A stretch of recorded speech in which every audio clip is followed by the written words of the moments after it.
afternoon. Good afternoon. Hello, everyone. Welcome to the 2019 Fellow Symposium of Transplantation. Woohoo! Come on, guys. I'm Leo Riella. This is my co-chair. Alex Wiseman. Nice to see you all. Welcome. So we're going to go briefly. Are you going to do the iPad first? All right. So let's do technological issues first, or like pros. Well, good afternoon, everyone. Welcome. Thank you, Dr. Wiseman and Dr. Riella, for that introduction. My name is Justin Eldred. I'm with Educational Measures, and as I mentioned, just wanted to talk with you about the iPads that you have in front of you and kind of walk you through how to use them. If you haven't had a chance yet to log in, now is a great time to click on the iPad. You'll be prompted to enter in your email address and have an opportunity to review our privacy policy and choose whether you'd like to consent or not. Once you get through that, you'll be brought to this main screen here. Starting at the top left-hand side, you have the presentation button. This will allow you to come back to the presentation live at any time during today's talks. So click that and you'll see the slides following along there with the projection screen. Continuing down the page, we have some general information. You can find out more about the Fellows' general information and, of course, take a look at the Hilton DFW diagram if you'd like to find your way around. Perhaps check out where the pool is later. I'm not sure. Continuing down the page, we have program information where you can find out the agenda for this week. So you can scroll through that and check that out there. We also have information about AST, the American Society of Transplantation membership for your informational purposes there. We also have some information about Novartis and some upcoming meeting information as well for you to have the opportunity to save the date for some great meetings down the road. So why did we ask for your email address, right? We have some other great features to kind of encourage some interactivity during this week's presentation. This Ask a Question button is fantastic. Anytime you think of a question during the talk, don't feel like you have to wait until question and answer time. You can type in your question there, click Submit, and our moderator faculty will receive those questions and, as time allows, be able to address those throughout the day. And the real reason we asked for your email address, take a slide note. So any notes that you want to take, you can take here. Those will be emailed to you about a week after the meeting. So definitely please take advantage of that. It's there for your advantage and enjoyment. If you are a creative type, you can click on the stylus note and underline and circle and do fun things like that on the slides, and you can save those as well. Continuing the last maybe important one, save a slide. That is to save an individual slide, which again will be emailed to you about 5 business days or so after the meeting. If you didn't like the idea that we were asking for your email and maybe you gave us a fake one at first and now you like the idea of getting these saved slides, you can edit your email address in here if necessary at any time. So that's pretty much it. There will be some opportunities for you to answer some polling questions and provide some feedback about today's activities. So keep your eye out for those. They'll pop up automatically on the iPads. If you have any trouble at all, please let us know. We'll be back in the tech booth. We'd love to help you and make sure you have a great experience. So at this time, I'd like to thank you for your attention and turn it back over to Dr. Wiseman and Dr. Riella. Thank you. All right, so I'm going to briefly go over our program just so that you know what's going to happen in the next 3 days. So we have about 2.5 days of educational activities. Each day has a general session and those breakout sessions, right? So Friday, today we have organ-specific breakouts. We have pediatrics, pharmacy, and we have an immunology journal club. The immunology was something new we added, so take a look in your program. This is also going to be an exciting if you want to learn more about some of the basic immunology in transplantation. We're going to end the day with what we call an icebreaker reception. It's going to be in the lawn outside, and the weather is great, so looking forward to that. And then following that, we have a dinner. Saturday, we start the day with a breakfast and career networking. I know it's early, but please try to make it. It's very, very fruitful. Depending on the track that you're interested in, more basic, more clinical, thinking about getting a job after you're done with fellowship, all these things, our faculty are going to be available for you to discuss and thinks about strategizing that. Following that, we have general sessions and breakouts, and then late Saturday, we have a fun activity planned and also a dinner with dancing at the Austin Ranch. So bring your comfortable shoes. And then on Sunday, we'll end the meeting around noon, and we also have some fun activities and finalizing with a game that will divide you guys into teams. So also get ready for that. Other than that, feel free to talk to all the faculty. We'll introduce them in a little bit. Before we go there, there's some sponsor acknowledgement that we have to do. So this wouldn't be possible without the support of a number of different companies.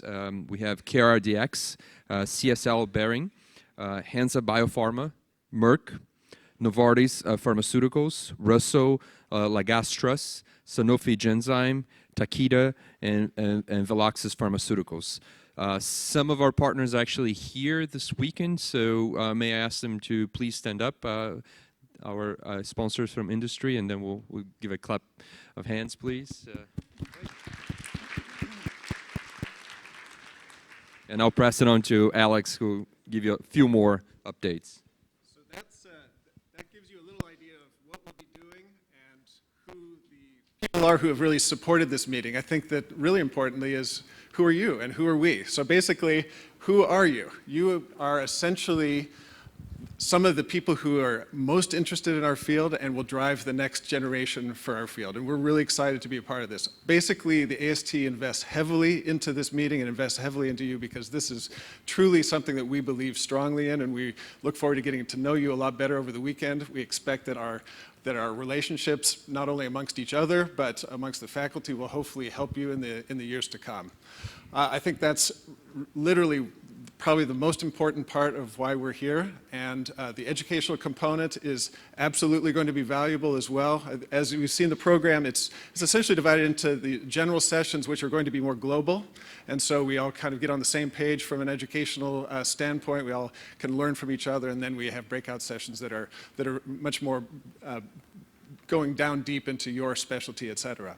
So the people out in the audience are about 30% nephrologists. So thank you for, surprisingly, it's not 90%, it is really 30%. And if you were to guess who the number 2 representative group would be, what would you guess? Pharmacy is number 2. Number 3, ID. Who guessed ID? Yeah, so no. Exactly, true. So I think most importantly is all the other specialties are very well and equally represented, and is very important for us to have as part of not only our general session to learn from each other. The hepatology, surgery, research, as you define yourself as research predominantly, peds, lung, and heart. So thank you again. And the faculty have really been developed to try to maintain that balance at this meeting.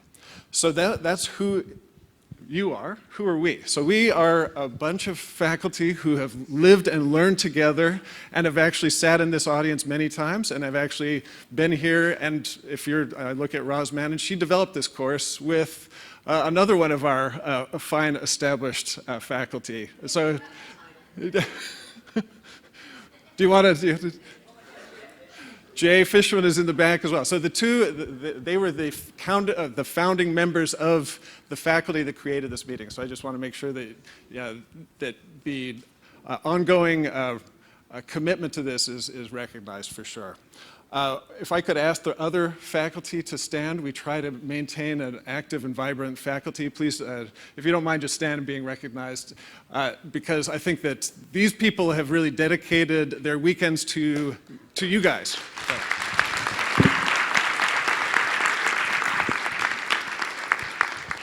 Okay, so with that in mind and with that commitment kind of stated, we can go on with our first speaker. And the first speaker actually is our president of the American Society of Transplantation. Emily Bloomberg will be talking a little bit about how AST is structured, give you a flavor of how you can become more involved and be able to navigate what the AST really can offer. It's always challenging to stand behind a podium when you're my height. All right, welcome. I'm Emily Blumberg. I'm actually an ID person, so I like knowing that that's the third largest group here. Didn't used to be that way, so that's great. Who are we?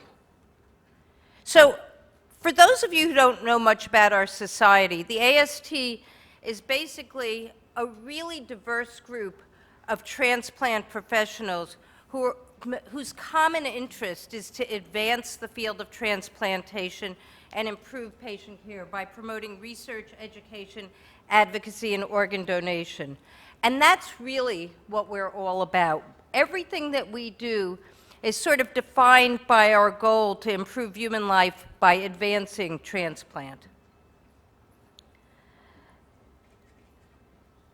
We're a little different than a lot of societies because one of the keys to the AST is the importance of networking.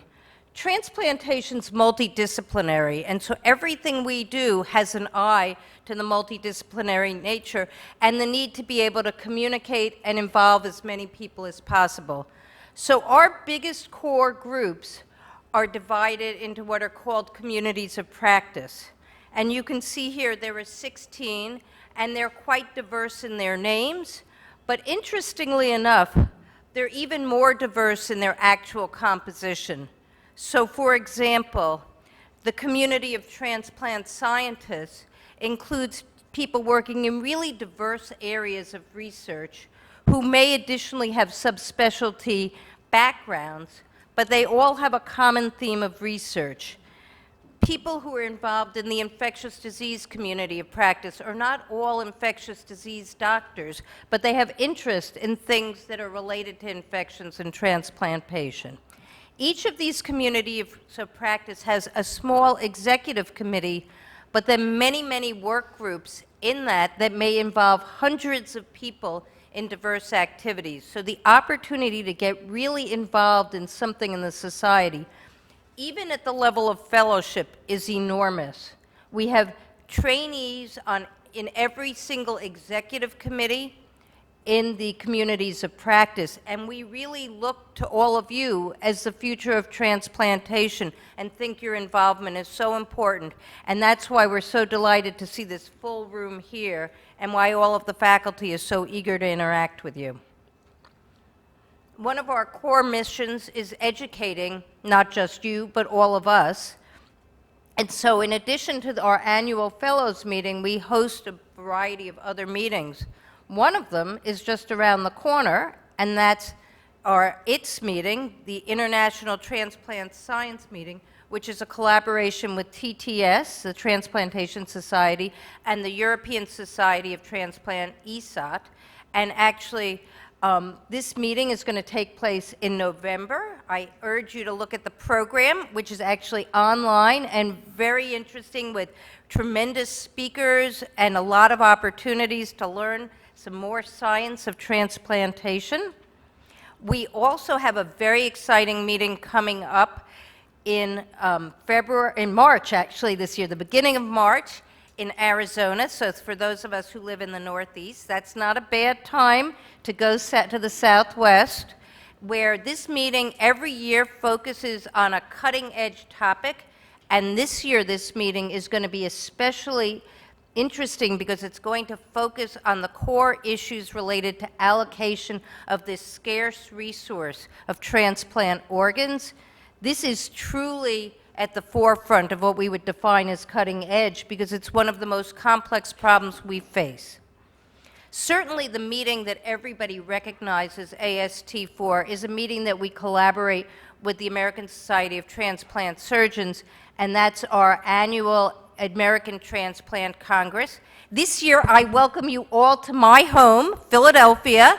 It's going to be amazing. So it's going to be a great meeting, and the people who are organizing it, some of them are actually in this room.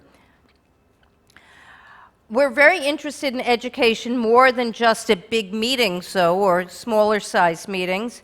We also host a number of things online. That includes the comprehensive trainee curriculum, which if you're a member is pretty inexpensive, $50 for an enormous amount of online material. We also have some great short topics, which are timely topics in transplant. Oh, I don't know what happened there. Timely topics in transplantation and transplant in 10. And for those of you who become members of AST, there's actually journal clubs and webinars that are accessible online that are really exciting. So you can find out more about those as well. We are dedicated to helping foster research, and this year I'm very excited to announce that we as a society have committed specific funding to guarantee that we can provide research training grants for individuals regardless of whatever external sponsorship we get.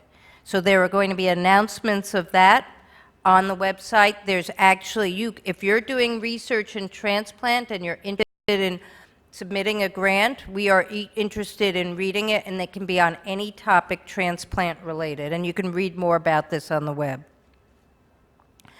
We also have recently, about 2 years ago, gotten into a whole different area, which was to actively engage the community. And by community, I mean transplant recipients, their family members, individuals waiting on the list, donors, and donor families. We actually had a summit in Washington, D.C. Nearly 2 years ago. Some of us attended the transplant games last year, and we're actually now starting to work on what will be some really interesting educational offerings for this community. And it's been exciting to actually have some very vocal community members who have been contributing ideas to this effort. You can learn more about the community-facing efforts on this website, Power to Save. And that is all I have to say, but I'm very excited to welcome you. I want to thank Alex and Leo again for what I think is going to be a phenomenal meeting. Get out there, meet people, meet each other, meet all the faculty. We're happy to welcome you. Thanks.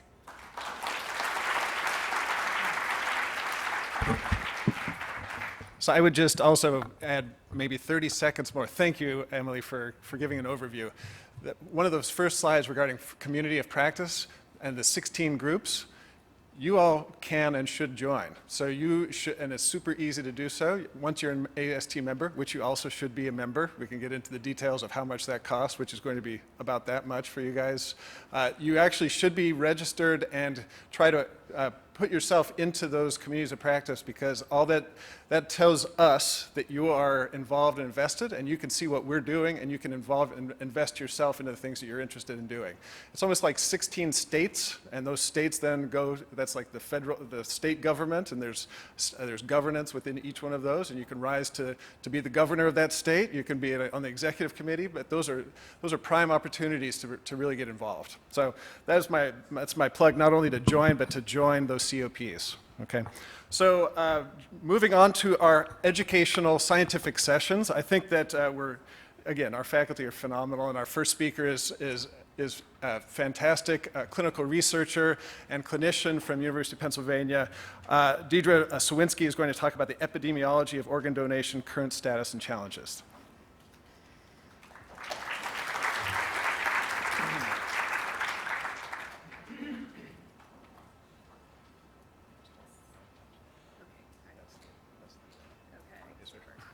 Well, thank you very much, Leo and Alex. It's really my pleasure to be here. This is my favorite meeting. I came as a fellow, and that's where I met Roz Mannon, and I'm even more excited to be back here again year after year as faculty, and really thrilled to meet a lot of you later at the networking sessions.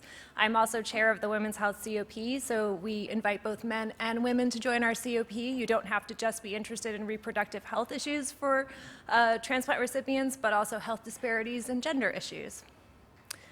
So I'll talk about the epidemiology of organ donation, what's going on in 2019. Here are my disclosures. I've done some consulting for Veloxis. I have some funding from NIDDK, NIMHD, and NIAID. Okay, so it has been well established that at every age strata, Transplantation in the red bars affords a greater projected life expectancy than remaining on dialysis. And this was also very nicely shown, the survival advantage, by Bob Marion many years ago, whereby as little as 106 days after transplantation compared to remaining on the wait list, you've achieved equal risk of death, and by 244 days, you actually have enhanced survival compared to remaining on the wait list ostensibly on dialysis. So transplantation is clearly superior. And that message has been very well broadcast to the community at large, and that's reflected in the fact that our wait list is quite substantial. So I'm showing you here kidney wait list registration. So they peaked in 2014, a little over 100,000. The list has actually shrunken a little bit at almost 93,000 registrants. And every year, about another 31,000 people join the wait list. But the main issue is that there was only about 21,000 or so kidney transplants performed last year. And if we look at the wait list registrations in this graph here by age strata, we see that patients in the 65 to 74-year-old age category are a steadily growing proportion of our wait list.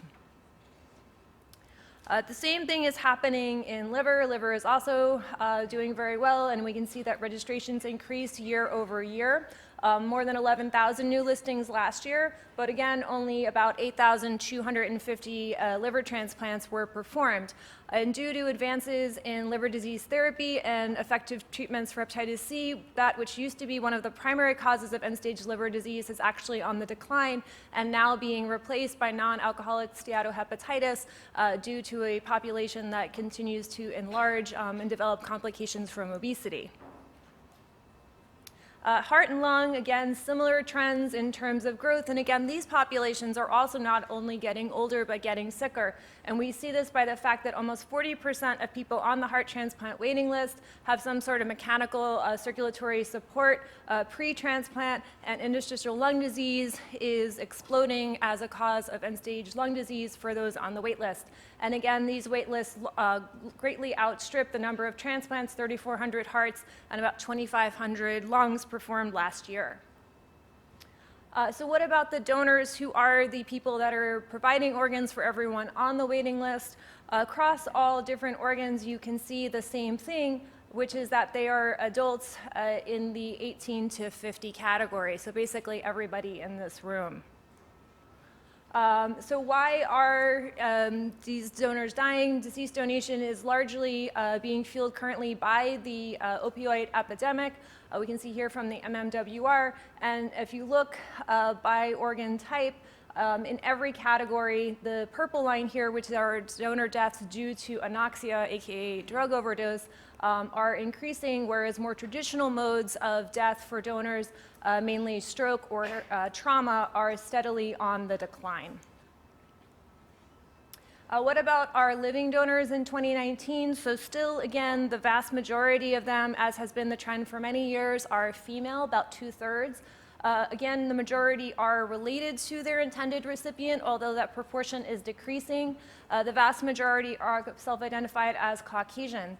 They are getting older, so the greatest increase was among potential donors in the age 50 to 64 category, and like the general population, they are getting larger. Rates had declined in the mid-2000s and have stabilized numerically, but among certain subpopulations like African Americans who've had historically decreased advantage to access to transplantation, there's been further declines in the living donor arena. And similar trends are notable in terms of both race and sex distribution for living liver donors. So basically, the main problem and challenge of organ donation in 2019 can be encapsulated in this economic graph of supply and demand. So we see that demand has increased dramatically, more than 100,000 people across all organ types who are on the wait list, but the total number of donors out there, deceased donors, has gone from about 8,000 in 2007 to about 10,000 in 2019, so more than tenfold are required to truly transplant everyone who's in need. So what can we do? Well, certainly we could make better use of the organs we already have, and discards is a large problem that the community is trying to wrestle with. The number one organ being discarded are kidneys, although this is a not insignificant number of other organs that are being discarded as well. And certain patterns have been identified as leading to higher rates of discard. This is really nice work from Sumit Mohan, who showed that there is a weekend effect. So depending on where you are in the country, if you were offered an organ on Friday, Saturday, or Sunday, there's a 20% increase that that organ will either have trouble being placed or not placed at all.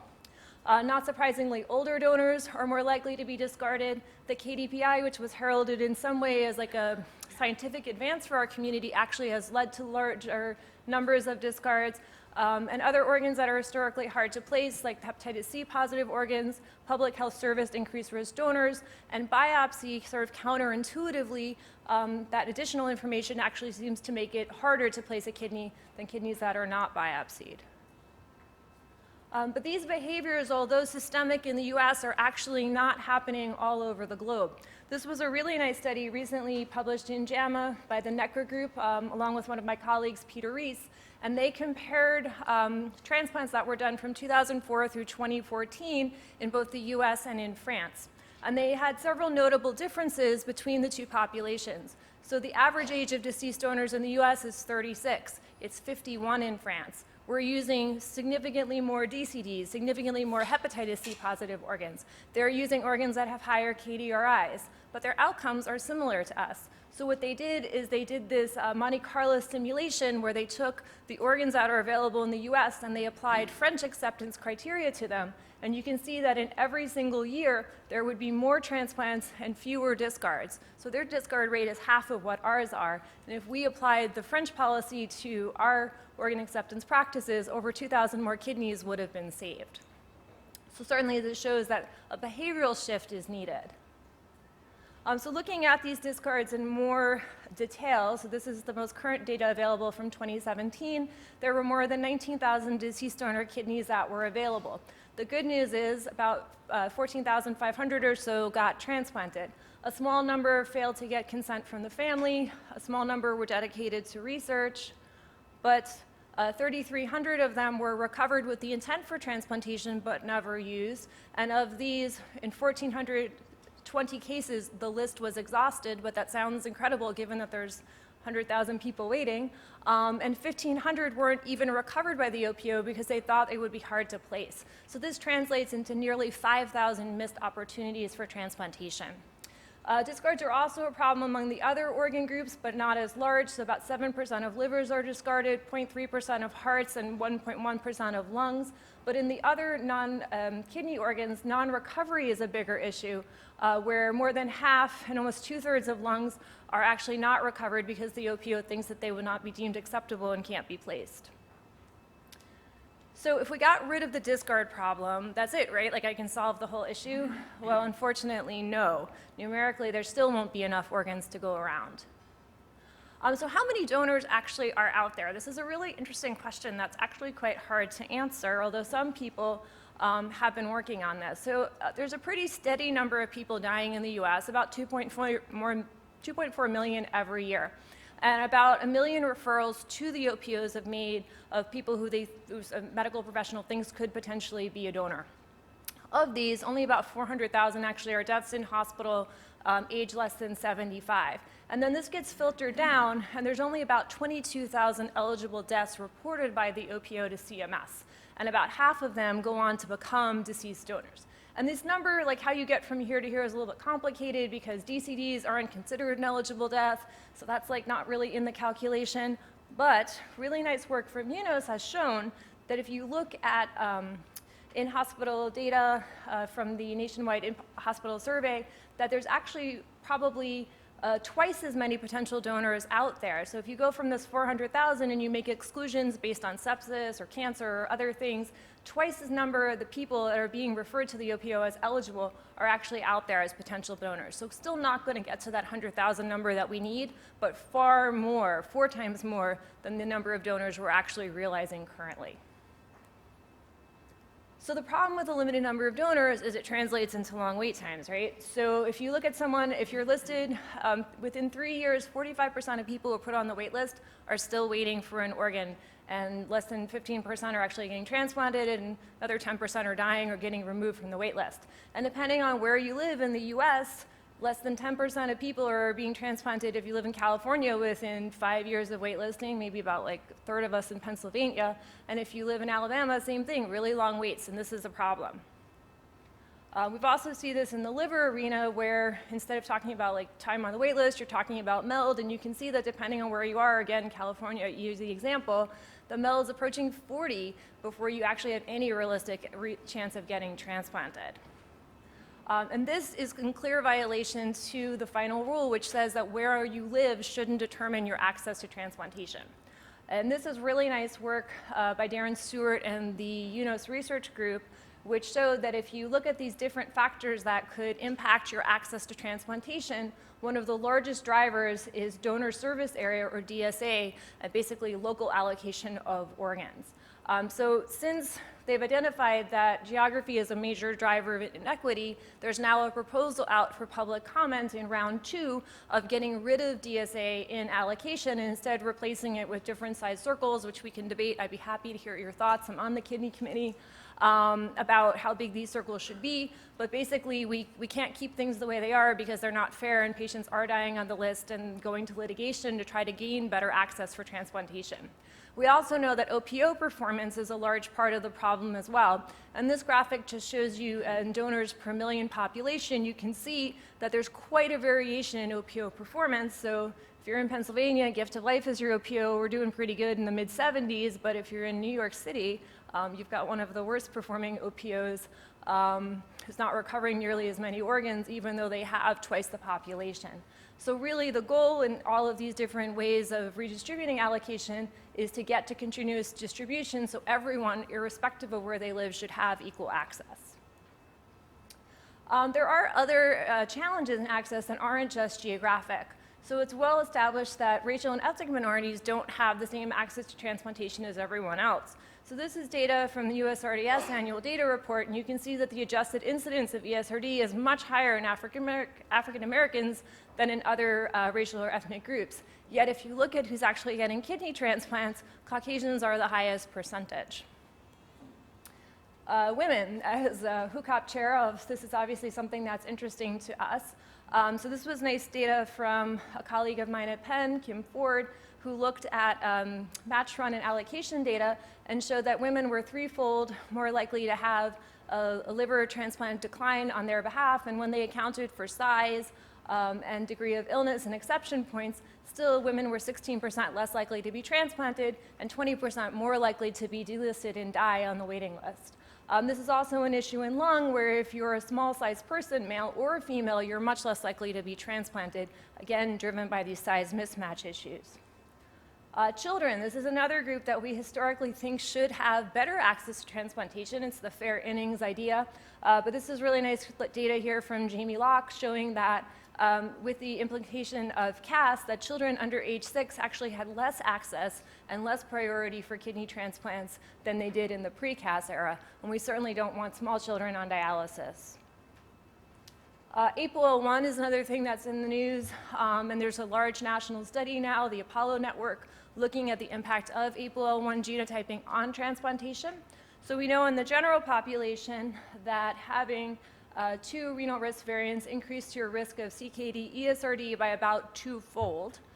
So the question is, well, what happens then for living donors? So there's some really interesting data from Mona Doshi in Michigan, where she looked at 136 African American living donors, and of them 13% had 2 risk alleles, and you can see that before donation their GFR was lower than those who had 1 or no risk variants, and that after donation their GFR was even lower.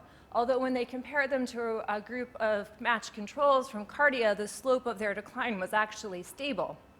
So the question then is, should we be permitting people who have 2 renal risk variants to donate? But this might create issues for African Americans who historically have lower access to transplantation. What about in the deceased donor arena? So we know from really nice data from Barry Friedman's group that having 2 renal risk variants is associated with a 2-fold increased risk of graft failure. So maybe I don't want that kidney.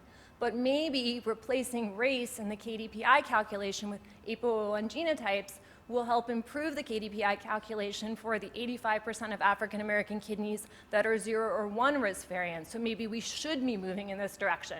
So APOL1 presents both a challenge as well as an opportunity for the transplant field. So living kidney donation has been a challenge and topic of much discussion, and John Gill will talk about this shortly, but the numbers remain flat, and the percentage of related donors continues to decrease. No one's quite sure why. So what can we do about all of this? So in living donation, the big push is obviously towards expanding the pool. There's been questions about whether or not our selection criteria is too stringent, and should we be revisiting this? So even though we know that living donors have a higher risk of ESRD than the general population, this magnitude of risk is still quite small, and as some of my surgical colleagues have said, we're not standing on the edge of a tsunami of ESRD epidemic among living donors, but we know that living donors are becoming older and more medically complex, and so where do we set the threshold for where we feel their risk is too great? We're exploring opportunities like paired kidney exchange, as well as ABO incompatible transplantation to increase people's access and enable them to use the donors that they have. Being a donor is expensive. It's been estimated it costs more than $3,000 to be a donor, so how can we make that net neutral, whether that's lost wages or providing people with insurance coverage, and then trying to increase knowledge about living donation either through very direct means like Jim Rodriguez study with home visits, or with champion or navigator programs to help patients navigate the really complex medical system that we call home, but they may find challenging. And in deceased donation, clearly, not only do we need to increase the number of donors, but we have to better use every kidney and heart and lung and liver we have access to. And in that regard, KDPI, although again, seeing like a scientific breakthrough, has clearly increased the number of discards. We do a pretty good job compared to Europe with using DCDs, but there clearly are places where we can push the envelope, maybe older DCDs. Also, the PHS increased risk label, which is currently being debated as well in the OPTN, and whether or not that label needs to change, although important to inform patients about the risk of a donor is associated with discard. There's also been a lot of change in the hepatitis C arena. So this is a graphic here where you can see that historically the majority of those kidneys from hepatitis C infected donors were transplanted in hepatitis C positive recipients. But now it's actually flipped where the vast majority of them are going into uninfected recipients, and hepatitis C positive recipients are on the decline. So should we tell them that they should wait to be treated until after transplant? Maybe that advice no longer holds true. The HOPE Act changed the landscape for HIV positive recipients, and to date 57 HIV positive organs have been, HIV positive donors have been used through the HOPE study. There's also a push towards decreasing discards, and maybe that means fewer biopsies or new allocation pathways that will better match centers with the kidneys that they know historically they're more likely to accept. And then there's also been questions about should we move to a presumed consent system like they have in Spain. And as Andrew Adams can tell you, there's also a move towards xenotransplantation and unlimited supplies of organs. And clearly in the discussion is the need to refine and reconsider what we consider to be acceptable OPO performance. So in conclusion, there's over 100,000 people waiting for an organ across all the different waiting lists. And unfortunately, our current rates are clearly insufficient to meet that demand, which is only expected to grow over time. And there are policies being considered now that you can express an opinion upon about how to redistribute those organs that have impacts for your patients and your communities, with the goal of being more equitable and removing barriers. It is important, though, that as we look to new donor sources, that we choose to more optimally use the organs that we already have. And I think part of it is changing our mindset and realizing that even an imperfect kidney is better than dialysis. And that's it. I'll take your questions if you have any.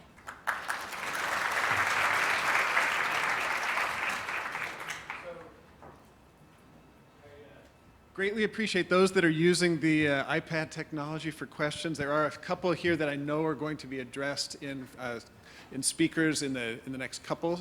I would like to throw out one question from the audience to you to see, it actually was addressed a little bit on your slide, but maybe your perspectives on what do you think the barriers are for the U.S. to adopt an opt-in default for organ donation?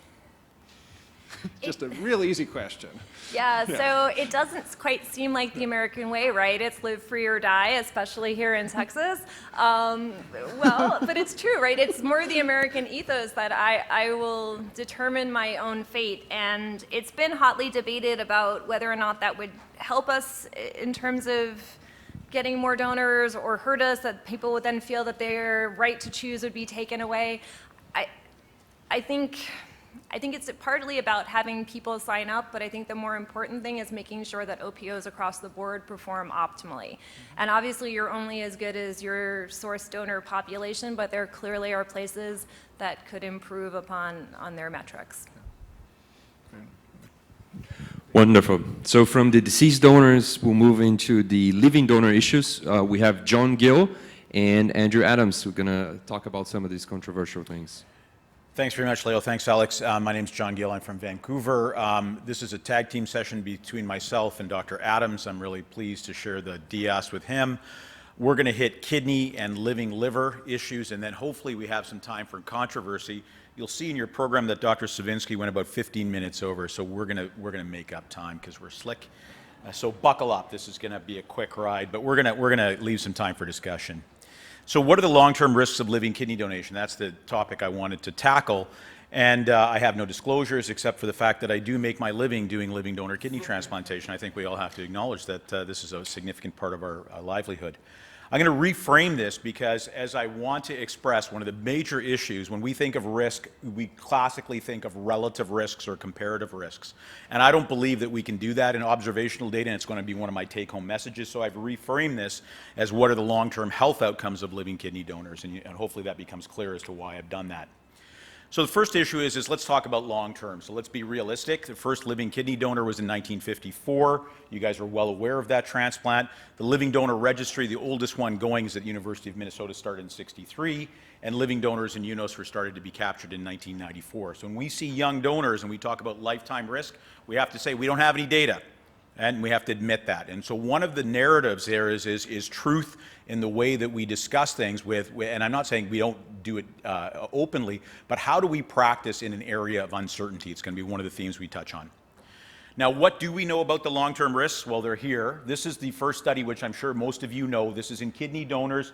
It's based on UNOS data where we can capture every donor outcome, ESRD or death because of linkage, and we won't get into the details of that. So the number that many of you quote is 30 and 10,000 at 15 years. This number has now been updated out to 20 years by this study from the UNOS group that was recently published. So I now quote 50 and 10,000. Importantly, and we'll come back to this is not linear, right? You can see that the jump of 5 years, we jump from 30 to 50. Whoa, okay, is that something we need to worry about? We'll come back to that.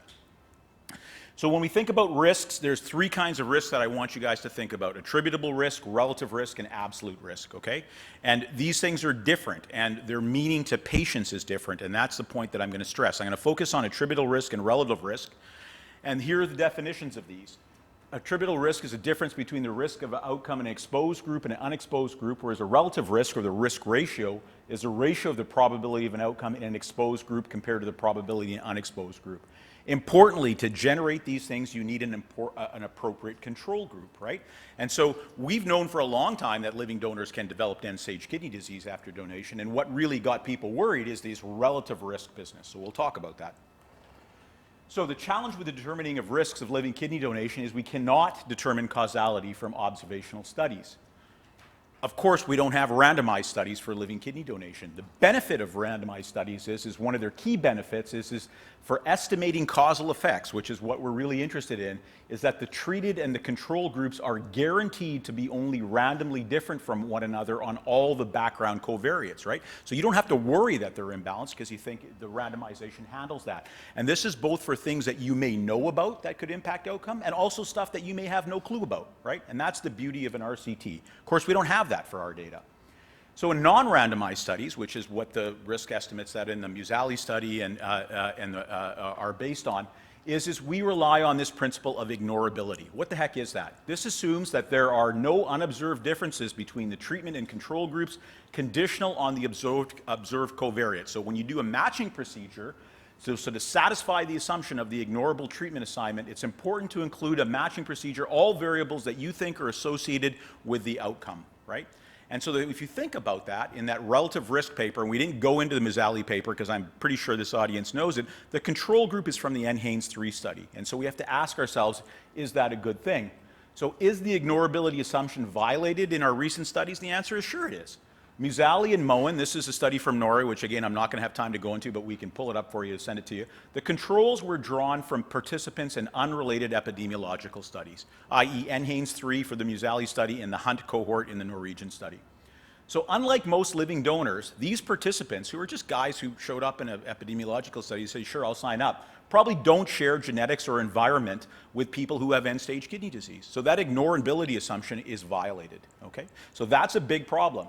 And so this term, non-donors or non-donor controls, this term is inappropriately used in reference to the NHANES participants. These people were never came forward as donors, okay? So that's a big deal because we're talking about rare events, okay? Let's jump forward. So do studies with appropriate controls exist? And the answer is sure they do. And in fact, there's some pivotal studies that were really old. This is from John Najarian, back at the University of Minnesota in 1992. Look, he enrolled 57 donors, and he understood this, even though he was a surgeon, that they had to be genetically related, okay? Now, obviously, this study is underpowered, right? But it's a pure study. There's another one, published here, 1986, pretty good journal, Annals of Internal Medicine. Look, only 38 donors and 17 siblings. This was obviously in the infancy of living donation, but these are studies with appropriate control groups. Now, there are some recent studies that are prospective, okay? But the important thing about this is when we think about controls, it's unmeasured confounding that you want to worry about. One of the big issues in those studies is non-contemporaneous controls. So these studies are good in the sense that they're prospective, and all the people that are serving as controls of them have actually been medically cleared as potential donors. That's the beauty of these studies. So this study's out there, and you can see that this was published in HAKD, and at 3 years, there's no difference. Sorry, I'll go back there. There's no difference in GFR slope in this study. So these studies do exist, but again, they're small. They're hard to do, right? 182 and 173 controls. There's this group that I'm a part of, donor research group that's in Canada led by Amit Garg, and we've enrolled 600 people and prospectively enrolled controls. But I can tell you, these are controls, some of them are like nurses and living donor coordinators in my center, right? So you could argue that they're not going to be perfect controls. Suffice to say that observational data cannot give you precise estimates of relative risks. So, do studies with appropriate goals? Yes, but they're underpowered. Now, this whole fixation with trying to get relative risks, I would say, is bunk. I don't think it's meaningful for our patients, and I think it's misleading. And this graph just shows you this. Both of these are a 36% relative risk reduction, right? And so for the patient, obviously, this is a lot different than here, right? Even though it's a 36% relative risk reduction. That's pretty obvious. So what we really ought to be focusing on is on absolute risks. These are estimates of the number of health events among individuals in a group, and it gives you a better sense of personal individual risk. So for example, if you're speaking to a smoker, you can say that among 1,000 non-smokers, their risk of stroke might be 3 out of 1,000, versus if you are a smoker, it might be 6 out of 1,000. So you get a sense both of the relative and the absolute, and that's shown in multiple studies to be the most effective way to communicate risk to people making life decisions.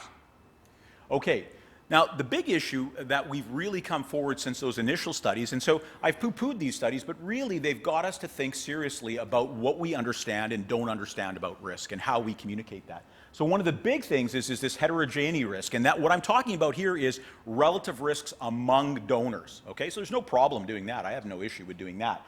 And so this is potentially useful. And so we have this study again from Wainwright, which shows you some of this heterogeneity of risk. It's not a one-size risk for everybody, right? But getting numbers on that, because remember, these are rare events, and so getting confidence intervals around rare events in subgroups is a tough thing to do. And so this is everybody in UNOS. This is already the graph that I show you, the 50 in 10,000 at 20 years. You can see there's heterogeneity as a function of race that Deirdre already told you about. We're starting to learn a lot more about biological relationship. This is the same reason why that ignorability principle is a big deal, right? So you can see there's heterogeneity as a function of biological, and importantly, where you live matters, right? Here they're looking at neighborhoods as a function of the median household income, but suggesting that there's environmental things that differentiate risk. So there's heterogeneity of risk, and that's what we're starting to get our heads around, and that's what's really new in terms of how we think about communicating risk to donors. Here you can see relative risk estimates, so I have no problem with these. These are absolute, actually, incidences These are adjusted hazards among donors. And the big group that I want to show you here is twins, right? You can see that there's a huge confidence interval because there's very few identical twin donors in all of UNOS, but you can see that the point estimate is out here. And that'll come up in the theme that Andrew and I hopefully have enough time to talk about, which is how do we convey risk? Do we want non-identical twins not to donate? Probably not, but how do we explain that to them? That's the challenge, so we'll come to that. Now, in this Wainwright paper, what I like is it's got tools such as this heat map, which help people as a function. Here you're looking at increasing time post-donation, and you've got different sexes and different races, and you can see that they've color-coded this as a way to potentially convey information about the heterogeneity of risk to people who are making decisions. So I think this is very useful and the kind of things that we need to do. So what's changed about our understanding risk? In the old paradigm, it was really an absence of medical abnormalities at the time that we were evaluating donor. We thought, okay, that's good to go, let's rip. But now we're thinking it's not just the absence of medical abnormalities. This does not guarantee future freedom from disease. We have to consider the donor's age, their ethnicity, their kidney function, and their environment. Probably their lifestyle and everything else matters as well, too. Now, this issue that I'm going to spend just 3 seconds on, or maybe 5 seconds on, is hyperfiltration injury. This has received a lot of press. I'm going to show you that this thing should be buried in donors. It just doesn't happen. I'm going to show you some data about that. But importantly, what we do understand now is development of post-donation diseases that happen as people get old, which are probably in the vast majority of donors completely unrelated to the act of donation, are things we need to start paying attention to. Healthy living, health maintenance, health surveillance. So, the hyperfiltration injury is dead, in my opinion. Here's the 3 major studies I'm going to show you very quickly that show this. This is data from Arthur Matus, where he's looking at GFR change. This is trajectory of estimated GFR change over many years, 20 years post-donation. He's just stratified it out by whether the donors were related or not related. And what you can see here is that donors continue to increase their GFR for a lot more than I appreciated as a nephrologist. It goes on for more than 10 years before it drops, and this is an uncontrolled study. This is all among donors.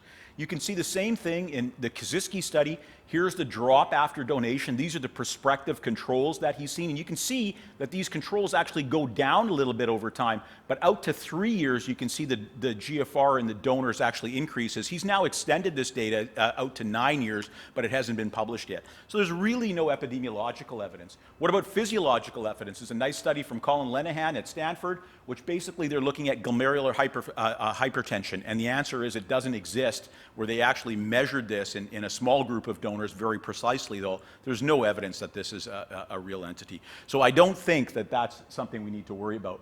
So what do we know about the natural history of donors who developed end-stage kidney disease? The first thing is donors are humans. So as they get older, just like the rest of us, whether we don't donate a kidney, there is a time sequence to the developing of end-stage kidney disease. And this point has been made ad nauseum by my good friend Bob Steiner in many publications. And he's shown that so if we think about this in the non-donor general population, there's a 10% end-stage renal disease risk at the age of 45, but this half of end-stage kidney disease increases at the age of 64. And so how does this translate into our selection processes? We like older donors, right? Older potential donors who have a robust GFR and don't have CKD risk factors, we now see that as a sign of relative safety. And the reason this is important is that's why this nonlinear increase between 15 and 20 years is nothing for us to freak out about, okay? That's just the fact that people are getting older, and that's when kidney disease happens, okay? And that's also shown in Matus's data out there that you can see on the far right side. I didn't show you that before. Now, so I use graphs like this to explain to people. I don't really get into relative risks and so forth, but what I talk to them is what will happen if you don't donate? And so I show them graphs like this. So if you're a 40-year-old donor and you don't donate, you're going to lose GFR as you age, about 10% per decade. And what we want to do is prevent something that causes your slope to accelerate. Now, if you do donate, you're going to drop about 30%, roughly. There's some error around that. But generally speaking, the first point is that one remaining kidney is working overtime, and we have no credible evidence that that alone accelerates this slope. That's the most important thing that you want to convey to donors when you show them that. So when we think about patterns of end-stage kidney disease in donors, I don't think these two exist, right? This hyperfiltration thing where you have this inexorable progression of FSGS or something that happens after donation, I don't think there's any credible evidence for that. I do think there's some small groups that we should be careful about. Perhaps low birth weight, that could be an issue in those identical twins, right? We know twins are small, I have twins. And then African Americans with APOL1, maybe they're predisposed and maybe this second hit of donating. So that's to be determined, right? But we're talking about smidgens of very small wedges of donor population. This is what I think happens. You get a nephrectomy, you drop 30%, you get a new disease, you get a nephrectomy and you get an AKI event, or you get a nephrectomy, you've got age-related accumulation of stuff like hypertension, diabetes, obesity, and environmental factors that are listed here. And where's the data for that? Well, it comes from this study from Arthur Matus. There's an older study from Kaido from Japan which shows the same thing. But here you can see in donors who developed end-stage kidney disease, these donors were stable until some other life event happened to them after the fact of donation. Then you can see that they fall off a cliff. Now, so if we go back to this model of GFR, so when I explain this to donors, I tell them, look, what we really want to preclude is this kind of thing happening to you, right? Where something accelerates your GFR. And I break it down to them in terms of predictable. And I also say predictable, potentially modifiable, potentially treatable. So lifestyle is very important. Diabetes, hypertension, obesity. These are normal aging in North America. We don't want that stuff to happen to you. And if it does, we want to pick it up early and treat it. And then I also tell them that there's unpredictable stuff, right? So this could be new diseases that could happen in both kidneys. And what I tell them is if you get a nasty disease like lupus 15 years after donating a kidney, it's going to take you out whether you got one kidney or two kidneys if it's nasty enough. But your time course could be different because you've given away 30% of your renal mass. But then there's obviously things that could happen to one kidney only, which wouldn't happen to you, and you could have a big drop right to zero, i.e. you got a cancer or a trauma in the one remaining kidney. Those are exceedingly rare in donors, we know that. But nonetheless, that needs to be explained to people. So the implications pre-donation, it's not just the absence of medical abnormalities at the time that you're evaluating somebody. You have to consider all these other things that we've already talked about. And there's some novel things, birth weight genetic analysis, that I think we're going to learn more about as time goes on. Implications post-donation, we have to start thinking about the fact that, look, I don't want to turn a donor into a patient. I don't want them to be walking around for the rest of their life thinking that they're somehow compromised. But they do have to understand the importance of healthy living, health promotion, and monitoring. And the other thing that I think is really interesting is right now most programs have a one-size-fit-all. If they do have a long-term follow-up program, it's a one-size-fit-all. I don't think that's appropriate. We know that things happen to people at different stages of their life. So maybe the program, one of the challenges is to engage donors for their lifetime in follow-up, and maybe that program needs to ramp up when they have a life event like an MI or something, right? Okay, I'm going to turn it over to Andy there. Thanks.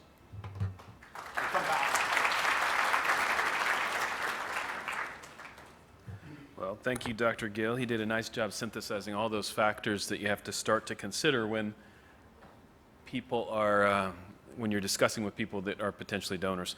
As I sat there, I thought, well, maybe I didn't dress appropriately for this thing. I looked down at my shoes and I thought, well, these look a little slower than Dr. Gill's shoes. So when he comes back up here, take a look. The people in front probably already saw them. Very stylish. I commend you on those. So I'm going to talk a little bit about living donor liver transplantation. So the risk is a little different, all right? We're not talking about necessarily long-term, lifelong risk of developing liver failure later on in life. We're talking about more the perioperative and early post-transplant complications. So I'll try to set the stage a little bit about where liver transplantation is, why would we even consider living donor liver transplantation, and then what are some of those complications, and what are some of the potential benefits of living donor liver transplantation too. So Deidre already kind of highlighted this, but liver transplant in the U.S., we can see about 10 to 11,000 transplants overall, and that has increased a little bit, and that's with the use of extended criteria donors, Hep C positive donors, fatty donors, et cetera. But where does living donor liver transplantation fall? Well, it's kind of a niche market, right? So if you looked at the overall number of transplants, that was the wait list, but the number of transplants is around 7,000 or 8,000 there, and look at the number of living donor transplants, it's really only about 3 to 4%, right? So a very small number of recipients that receive a living donor liver transplant compared to kidney. And so what happens to people who are on the wait list over time? If you look in liver transplant at 3 years after someone gets on the list, they're in general either not on the list anymore. There's a small percentage of people, that's the blue line, about 10%. The rest of those, about half have received a deceased donor transplant.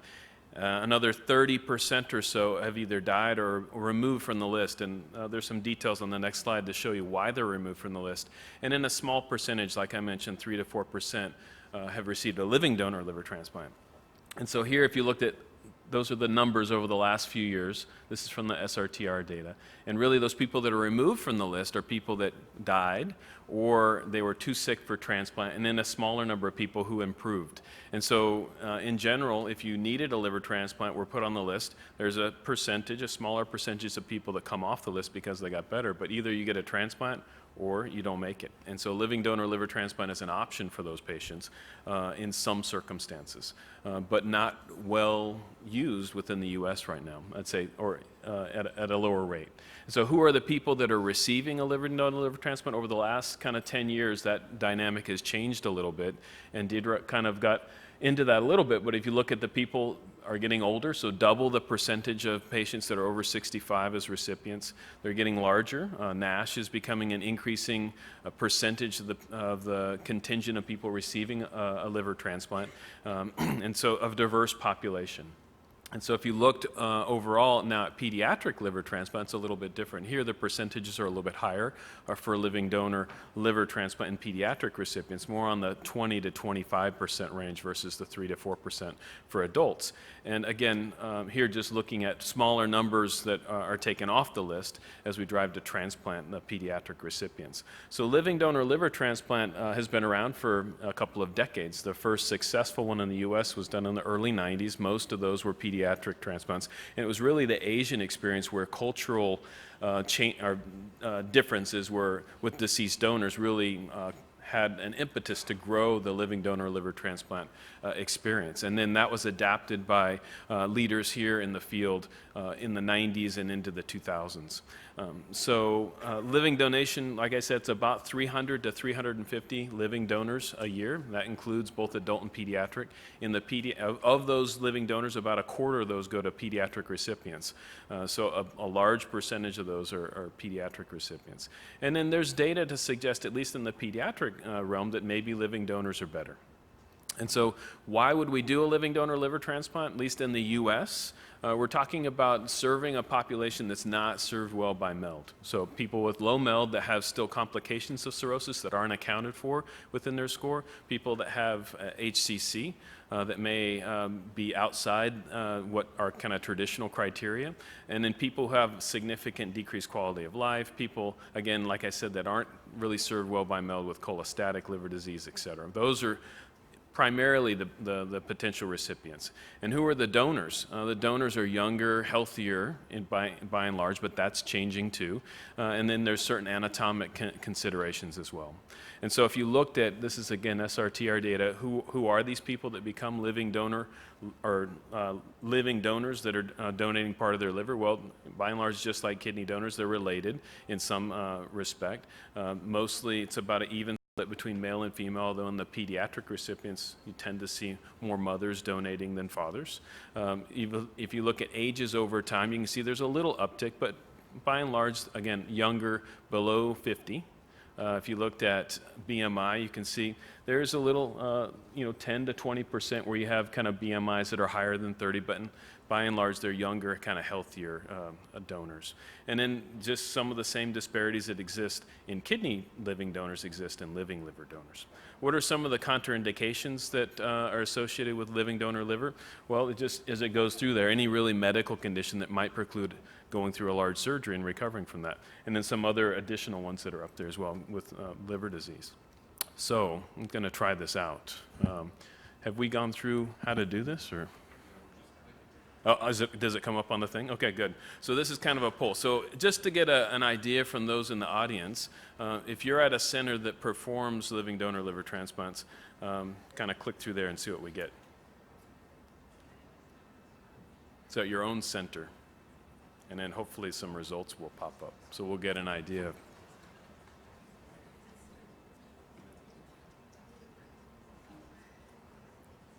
You always hate to be the first person to do this in a session.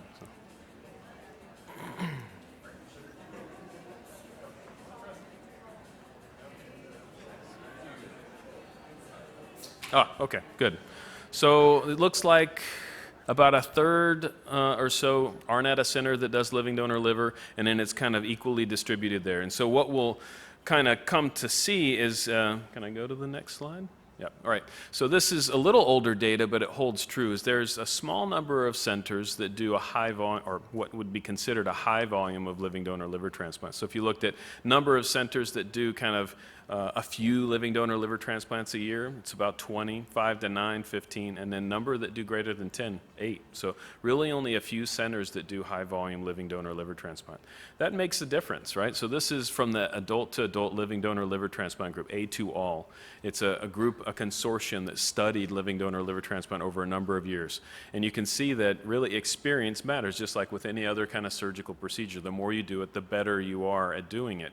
And so again, that's the 20 was kind of the cutoff there for having better outcomes. This is looking at outcomes after living donor liver transplant. Well, what happens with living donors over time? Well, thankfully, this is looking at living donor deaths over that period of time from the SRTR data, and you can see hardly any, thankfully. But that's one consideration. With the small numbers that occur, even a small percentage can be something that gets highly publicized. So this was back in 2010. In that particular year, there was a living donor who was donating to his brother, and this was highly publicized in CNN. Unfortunately, he didn't make it after his living donor liver operation. Same thing here, just kind of to highlight. This is something that can be highly controversial at the time. And then now, this is a commercial that popped up on CNN the other day when I was there, and it's also how do you kind of publicize? What are the ethics considering that? And here you have an advertisement from a transplant center. I didn't highlight which one it was, and whether or not you should kind of publicize that and draw people from around the nation to come and have a procedure that has some risk associated with it, right? So just to get in a sense of where people are, we're going to go through some of the complications associated with a living donor hepatectomy. So if you can click on that, and we'll run through them and some of the data associated with that. So what should you be, as a potential donor, worried about after you have a surgery to donate a portion of your liver? I don't get any music this time. There we go.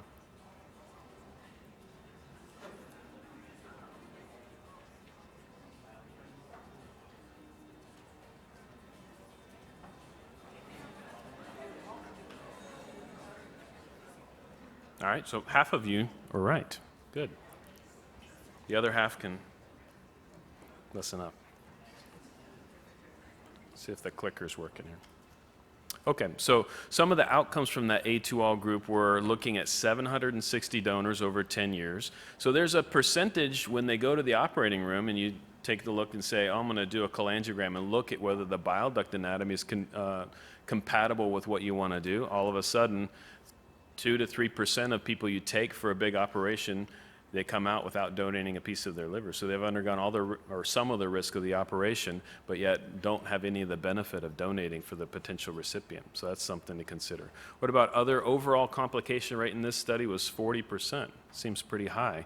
Some of those were minor complications, but some of them required interventions after that. So bile leak is kind of the top thing that people worry about post living donor hepatectomy. But they kind of said about, with serious complications and lasting disability, about 1%, and a mortality rate of about 0.5%. Right? What about hospital readmissions? How often are people going to be readmitted to the hospital within the first kind of 6 months to year? About 5 to 10% chance of getting readmitted after having a portion of your liver taken out for a living donor liver. Right? So biliary complications, certainly the highest thing that you worry about, but if you look through those percentages as you go down there, those are things that require intervention, angiograms, cholangiograms, right? These aren't minor procedures, and reoperation, 2 to 3%, right? So a little bit higher than what you'd consider for a living donor kidney operation, but something that has to be brought up during the discussion about what would happen. And here's another, this is from an Asian group here, looking at 1,500 living donor livers and what's the highest rate, depending on whether you do a left lateral segment, a left hepatectomy or right hepatectomy, and the percentages, the highest rate that you worry about is kind of a bile leak afterwards, but other potential complications as you can read through there. So what are the different graft types associated with that? Well, that also influences what's the risk associated with that. How much liver are you taking from the donor for the potential recipient? What are the other potential complications associated with that, whether it's an adult recipient or a pediatric recipient, right? So things to kind of consider as you move through the discussion with the potential donor. And then this is the SRTR data that most now are donating a right lobe, so it's about 2/3 of their liver parenchyma.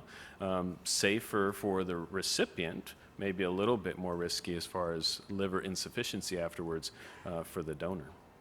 And then just some kind of pictures to illustrate anatomically some of the considerations. So looking at the variability that can occur with the arterial and venous anatomy, but also the biliary anatomy in the donor, things that have to be considered. Basically, you're taking their donor liver and splitting it in half and taking one half for the recipient. And then in a person, that's kind of what it looks like, right? Where you've split the liver in half, you're going to now take it out and reimplant it. And there's the potential for complications after that. And then it's implanted when you put it back into the recipient there. And the outcomes afterwards are pretty good overall. What are some other potential complications? Well, small for size syndrome, where you haven't had a big enough piece to take from the donor and put it into the recipient. So some things that you have to consider post-transplant in the recipient, that really influences how much liver you're going to take from the donor. And so there are other things to kind of do that, looking at adequate graft volume depending on the donor's age. All right? So, and then looking at kind of those outcomes afterwards. Again, this is from the A2all cohort study where they looked at 384 living donors versus 216 deceased donors over that period of time. And it was really, again, biliary complications and hepatic artery thrombosis that kind of picked up as major complications there, but smaller in number. And I think we already did that one. So what are some potential advantages to living donor liver transplantation? Similar to kidney, there's a potential advantage, even though immunologically it might be less of a potential advantage, but the biological relationship between that could mean potential for tolerance, right? So less inflammatory, more tolerogenic procedure, liver versus kidney, less impact on DSA. So I think I saw Josh earlier. I have some data from him in a second. But so in liver transplantation, unlike kidney, there's the potential, or there have been studies that have been done to withdraw from immunosuppression totally. And you can look at the list of studies that have been done there, and deceased donors on the top, and then the outcomes there looking at tolerant percentages versus living donor, and some of the more recent studies where the potential for tolerance in the living donor recipients much higher, up to 40 to 50% of recipients are off immunosuppression. And then this is just some from Josh's data here looking at DSA, knowing that DSA, just like in kidney transplant, can be a driver of long-term outcomes in liver transplant as well. And so if you looked at living donor liver transplant in individuals who developed or had DSA beforehand and their outcomes, you can see that living donor liver transplant outperforms deceased donor liver transplant in the presence and absence of DSA. So potential immunologic advantages to living donor liver transplant over deceased donor transplant. And that's just highlighted here with some of the risk here, showing that the benefit of having a biologically related living donor there.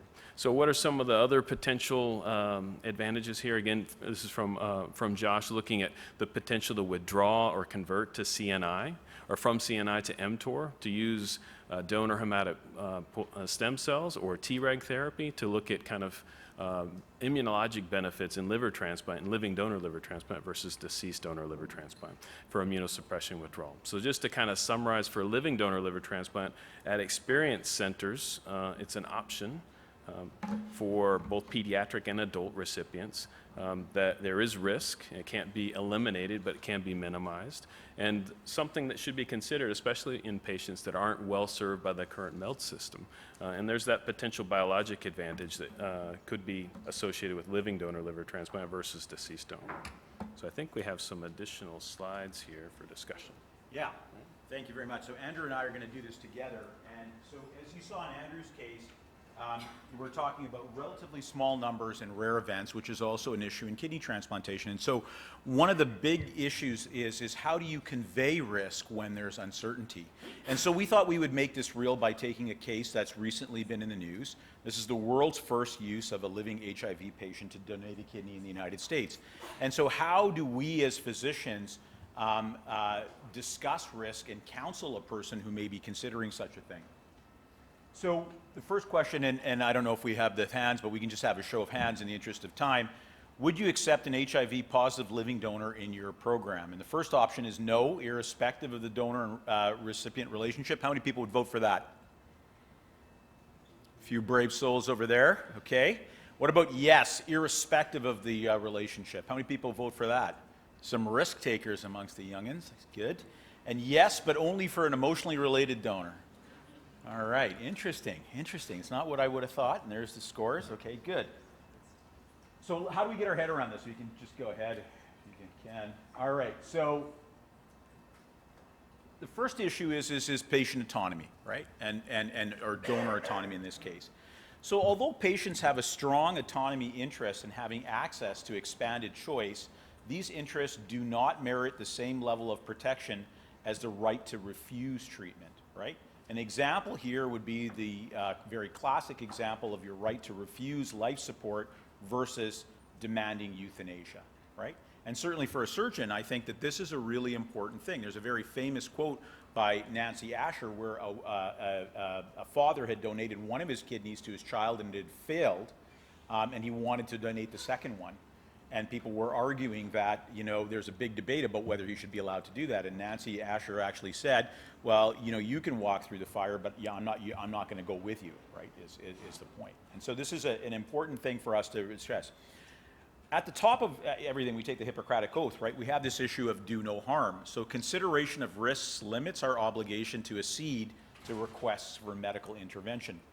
If the risks are deemed too high relative to the benefits, those risks serve as barriers to the permissibility of performing an intervention. I'm sure Dr. Adams would validate this. So when patients request a non-traditional surgical intervention, the physician must have a good understanding of the scientific evidence for and against the requested procedure. So in this particular case, just making it very real, is what do we know about the risks of end-stage kidney disease in patients who are HIV positive, particularly after uninephrectomy? And the answer is probably not very much, but the Hopkins group had in fact generated some of this data, right? I told you about this extreme example, so we'll go through that. But this is what they had based their study on. So this was a study that was published in AJT. I'll point out that none of the people on this, I don't know them all personally, but I'm pretty sure none of them were nephrologists, although Dr. Locke was on it. And you can see here that they're looking, first thing is when we talked about the time horizon, right? This was a young person who donated a kidney, and importantly, it was an anonymous donation. She was in her 30s. So first of all, is a time horizon. We're looking at a 9-year cumulative incidence, right? So we're not talking about long term. So that's an important thing. And this is data where they took a big cohort of people who had HIV in Canada, the United States, and they were able to estimate risk in those groups. And importantly, they've stratified it out by whether they were males or females and whether they did or did not have HIV. All I can say is that although these numbers are low, certainly for HIV, the time horizon is short, and it's certainly higher than if you didn't have HIV. And importantly, it's predicated on stability or non-detectability of a viral load. Right? So there's another consideration there which you have to think about if you were counseling this person about living donation and uncertainty. So really what we're talking about here is how do you get from this uncertainty to a shared decision-making model?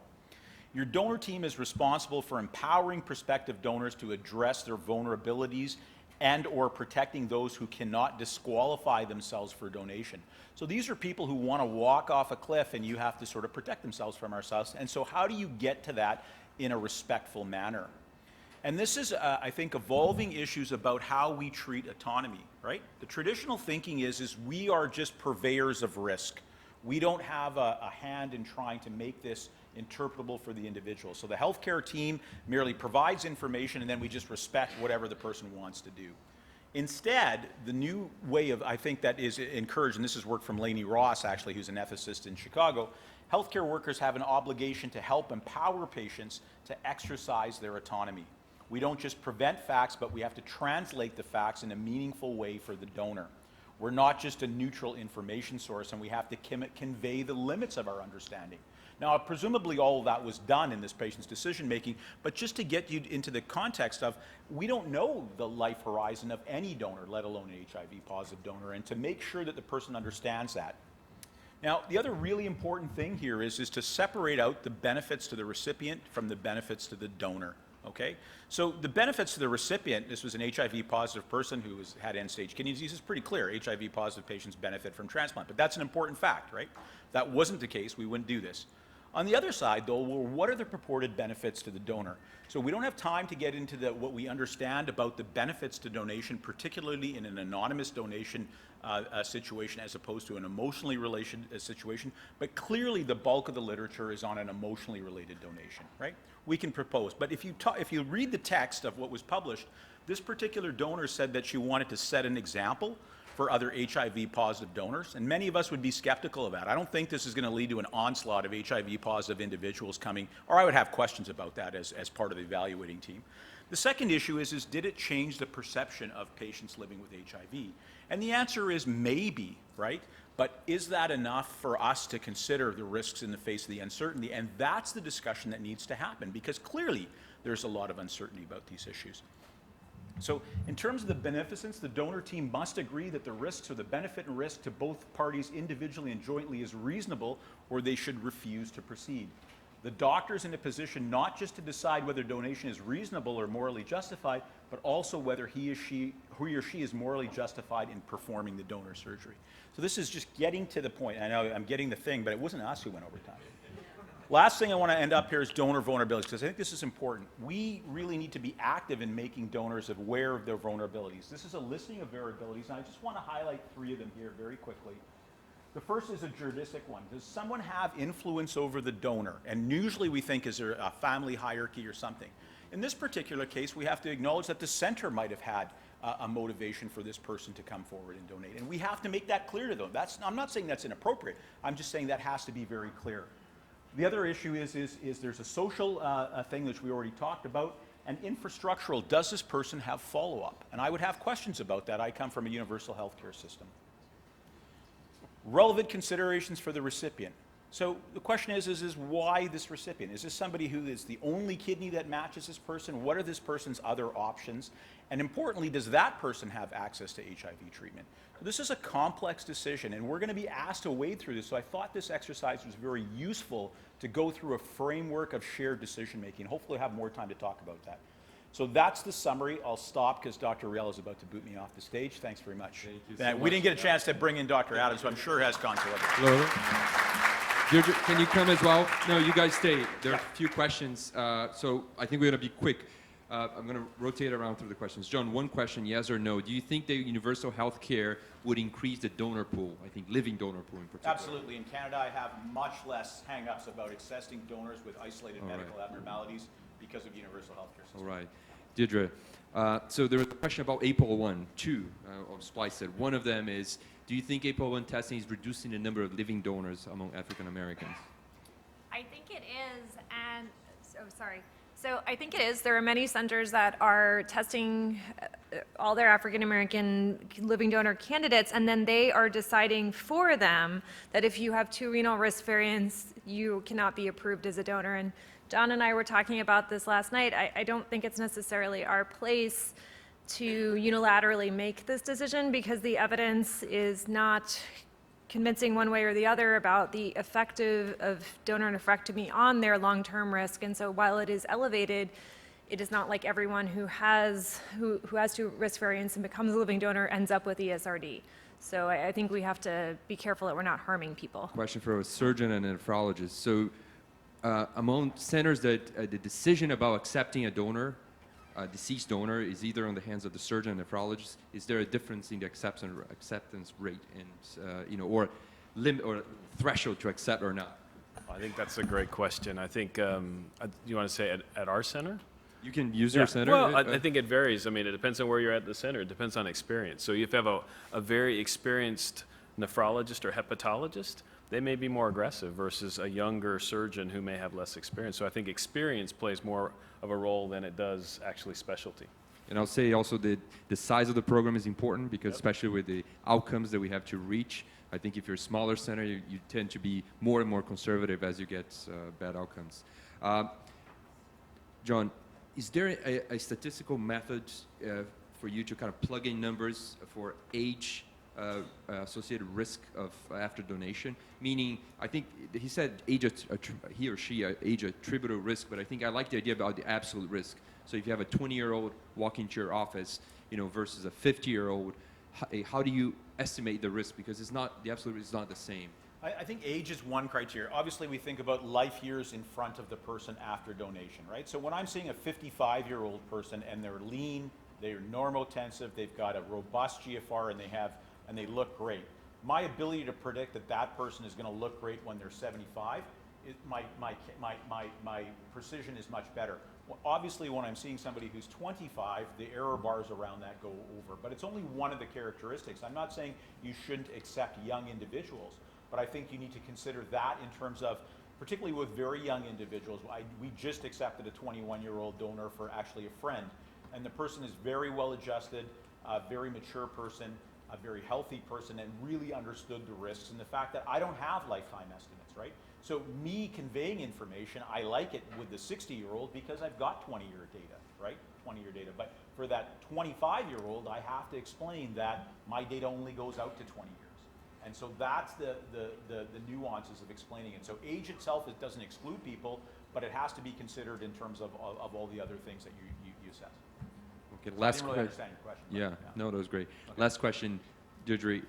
Should you be restricting, say, siblings that are interested in donating as live donors, or African Americans that the relative development stage? I don't think so. I mean, I think you can have an informed conversation about it, and I don't think you ever want to make a blanket statement of, no, we should exclude all of these people, and honestly, depending on the relationship and the inheritance patterns, just because I might have 2 renal risk variants in ESRD doesn't mean that you do, even if you really are my siblings. So I just think you have to use it as one tool for shared decision making and informed decision making, again, explaining what we know and what we don't know about this.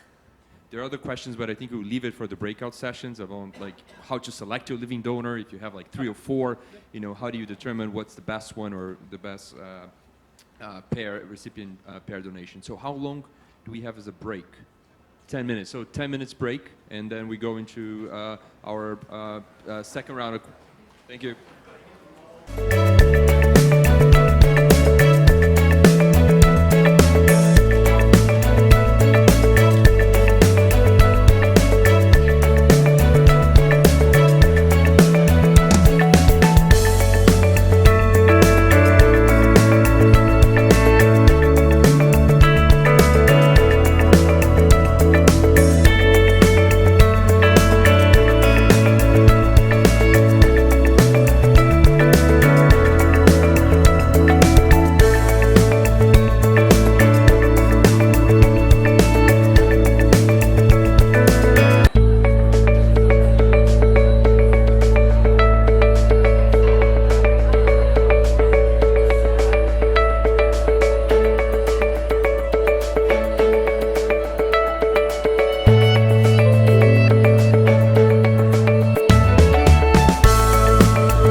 try to maintain some ability to make it to happy hour tonight. I mean, reception and networking. I'd like to make sure that everybody kind of starts to file in and have a seat.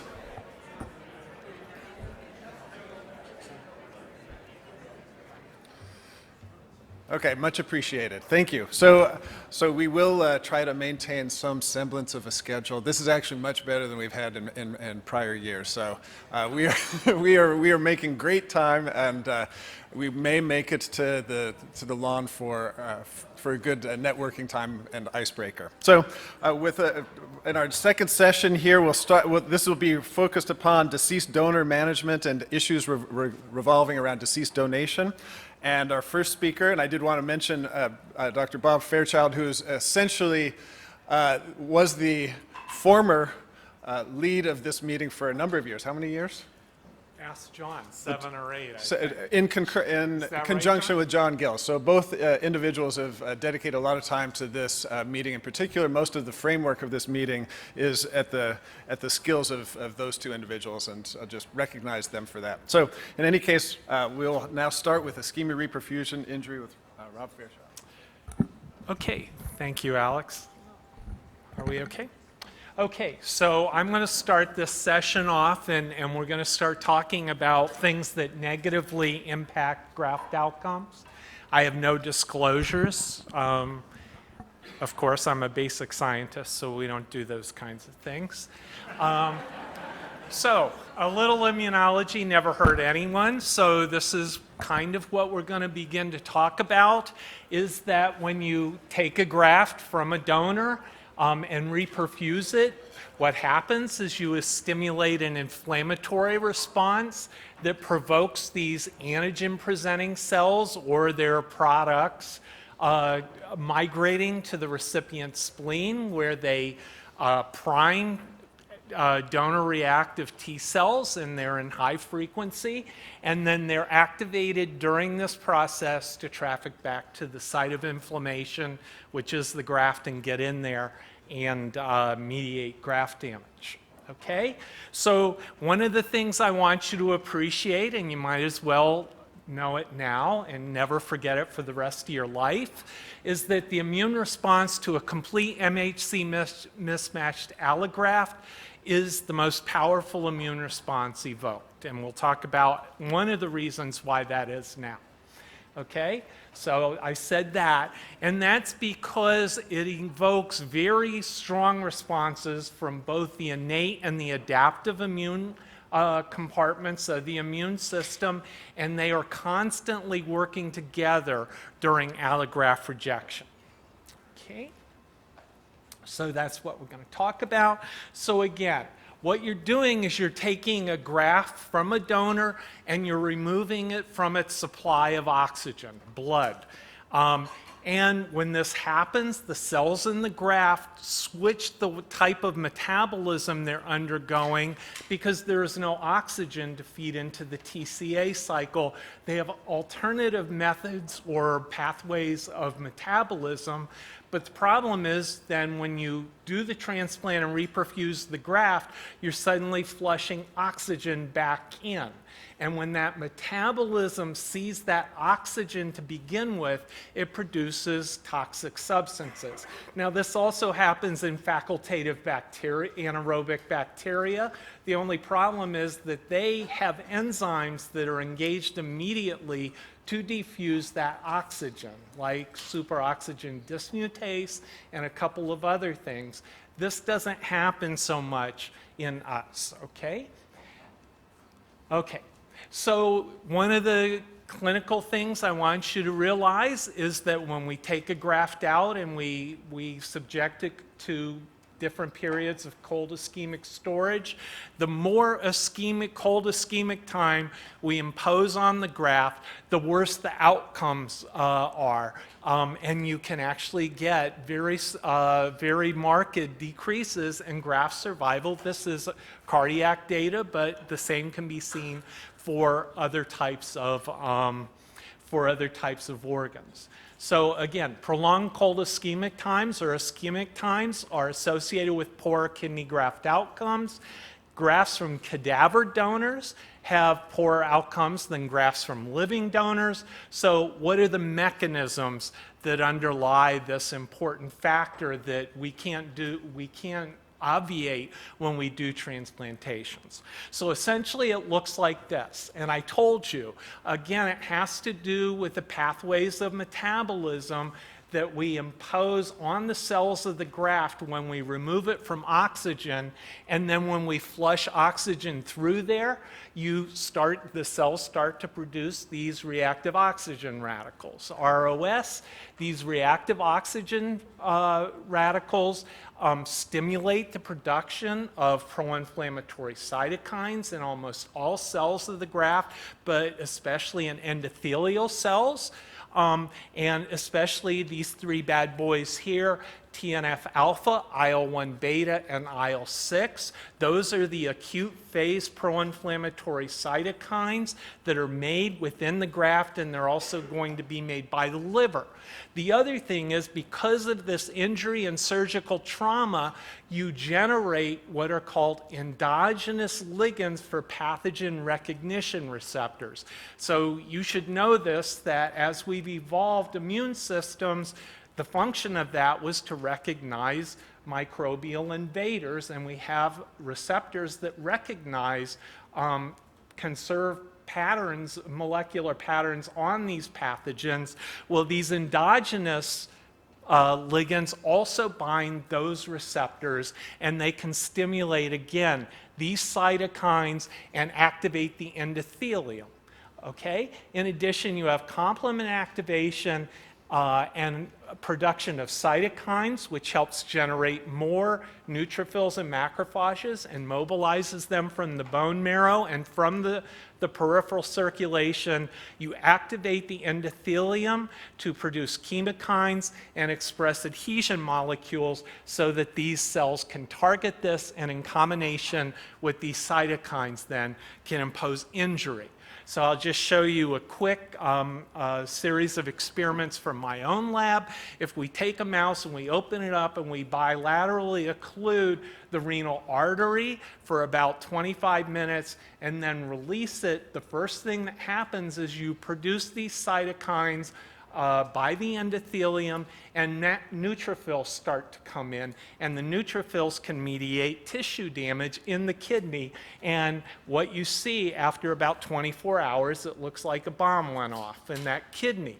If we take antibodies that inhibit the recruitment of neutrophils into that kidney, then we can improve the way the pathology or the histology works in that ischemic kidney. And it looks not quite perfect. There are still some casts in here and other forms of injury, but essentially we resolve the injury and the mouse will live. Okay? So after we did those experiments with the nephrology, transplant nephrology group at the Cleveland Clinic, we asked, is a similar induction of neutrophil chemoattractants observed in clinical renal allografts? And in fact, it is. If we take biopsies from living donor grafts and cadaveric donor grafts at the time we harvest them, so these are implantation biopsies, and we look at the expression of RNA encoding a neutrophil chemoattractant, IL-8, you can see there's equal expression there, very low. If we take a biopsy 4 hours after reperfusion of those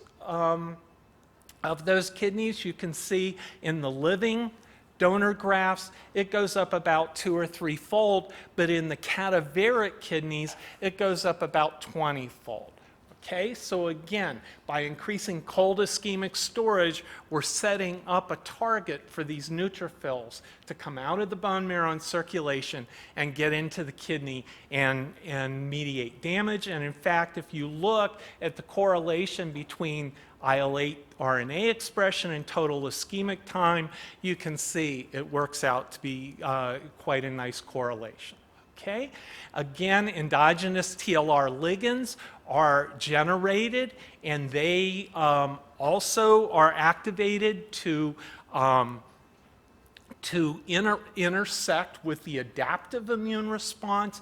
And one of the things that happens is in the graft, you have these layers of interstitial dendritic cells. These are the antigen-presenting cells that activate the adaptive immune system. If you engage the pathogen recognition receptors, either with bacterial molecular patterns or with these endogenous ligands, then what you get is maturation activation of these dendritic cells to become angry cells. They downregulate the molecules that keep them in the tissue of the graft, and they can migrate out of the graft and go activate the innate immune system. Okay? And in fact, a nice study from the Mount Sinai group showed the kidneys that have a genetic TLR loss of function had less tumor necrosis factor alpha induced and higher hemoxygenase 1, that's an anti-inflammatory molecule, and those kidneys exhibited a greater rate of immediate graft function. So again, showing that not only ischemic injury, but TLRs play a part in this process. So, here's a paper that you should remember for the rest of your life. This is from Peter Heger's group, and what he did is he took peripheral blood from renal transplant patients prior to their transplant, and then when they got the transplant, he also was able to get stimulator cells from the donor. And he tested the level of reactivity of the recipient to the donor prior to the transplant and then looked at outcomes. And so what you can see here is that if you have high pre-transplant donor reactivity in these recipients, they have more acute rejection episodes than do patients that have very low reactivity to the donor. And that makes sense, but no one had ever shown that before. And the patients that have increased donor reactivity prior to the transplant have decreased graft function when you put the graft in. Okay, so we know now that these are due to memory cells, and this is the last science stuff that I'll show you, but we actually tested this about 8 years ago in a mouse model where we took donor hearts and we subjected them to different times of cold ischemic storage. We transplanted them to a recipient and then looked to see what was going on in the graft at various times after the transplant. And what you can see is that as you increase the cold ischemic storage time, particularly in the allografts, you get this increase in memory CD4 and CD8 cells in the graft. And if you look at those CD8 cells, you get increases in their expression of functions. Let's see, over here, whereas if you subject the hearts to minimal cold ischemic storage, about 20% or so are firing with these inflammatory mediators, tissue injury mediators. If you increase the cold ischemic storage time, now you're up to 75% of those. And I don't have time to show you, but these CD8 cells, memory CD8 cells, can directly mediate rejection of these grafts in about another week. So by increasing the cold, and these cannot, so increasing the cold ischemic time correlates exactly with Dr. Heger's studies that you are actually increasing early memory T cell injury in those grafts. Okay? So, whoops, doesn't matter. Okay, so what I've shown you is you have all these different and very complex components being initiated almost at the same time. They're primarily driven by these oxygen radicals, and the more ischemia you have, the more cold ischemic storage you have, the more of this you have, and then the more of these things you have. So these present all kinds of targets that we might use for therapy to impose on grafts, and actually I'll end here, and And there was a NIH consensus conference, and you can just read this. We need to find out how to stop this because it's a recognized, real important problem.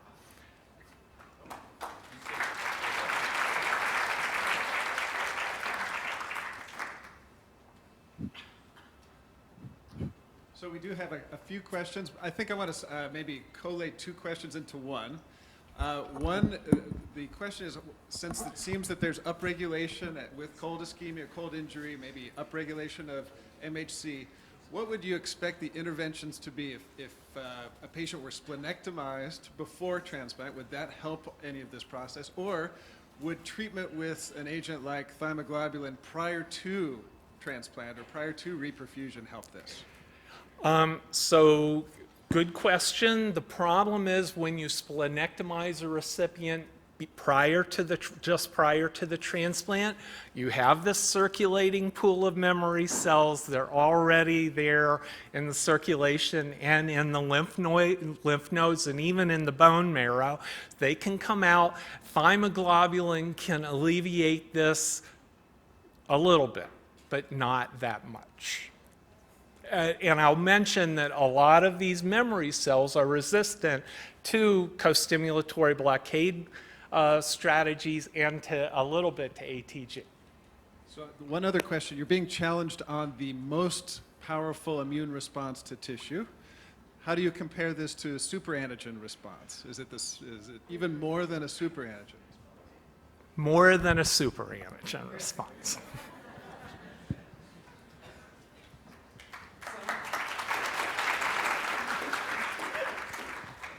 Somebody knows a little too much immunology. So now what we're going to be doing is trying to manipulate this ischemia reperfusion injury by looking at storage and ex vivo management of the organ with 3 examples from 3 organ systems and 3 outstanding speakers. And we have a kidney and a lung and a liver representative coming at you next. So I'm Roz Mannon. Yes, I did this meeting for 17 years, but they brought me out of the mothballs, so. And it's probably because I'm funny. But anyway, so 5 minutes, what do I know? And the provocative title was, who does it best? And I have it as maybe the kidney. I'm going to try to convince you that. And I am conflicted, but the main conflict is really that I did a delayed graft function study with Quark. The rest of this is unrelated. So which of these methods do you think is more exciting? Is it box 1 with the kidney, box 2 with the liver, box 3 with the heart, or box 4 with the lungs? And you can't hear it, but that thing is going. So, I mean, any idiot would say it's the lung, Dr. Mannon. There's nothing going on in these other boxes. That actually used to beat, but it's not working. So why are we doing this? So Rob talked to you about ischemia reperfusion injury, but in the kidney we have this thing called delayed graft function. It's defined as at least 1 dialysis treatment post-dialysis. It's 1 dialysis treatment after transplant. It increases hospitalization costs. It complicates the patient's care, both whether it's management for staying in the hospital longer, arranging dialysis afterwards, or affecting baseline immunosuppression and finessing it. There's been a quoted 41% increase in graft loss and a 38% increase in acute rejection. And it results in less robust function after transplant. And importantly, in recent studies, this is bad. I had worse problems at Banff. They had the worst AV there. It's not like this place. This is a professionally done meeting.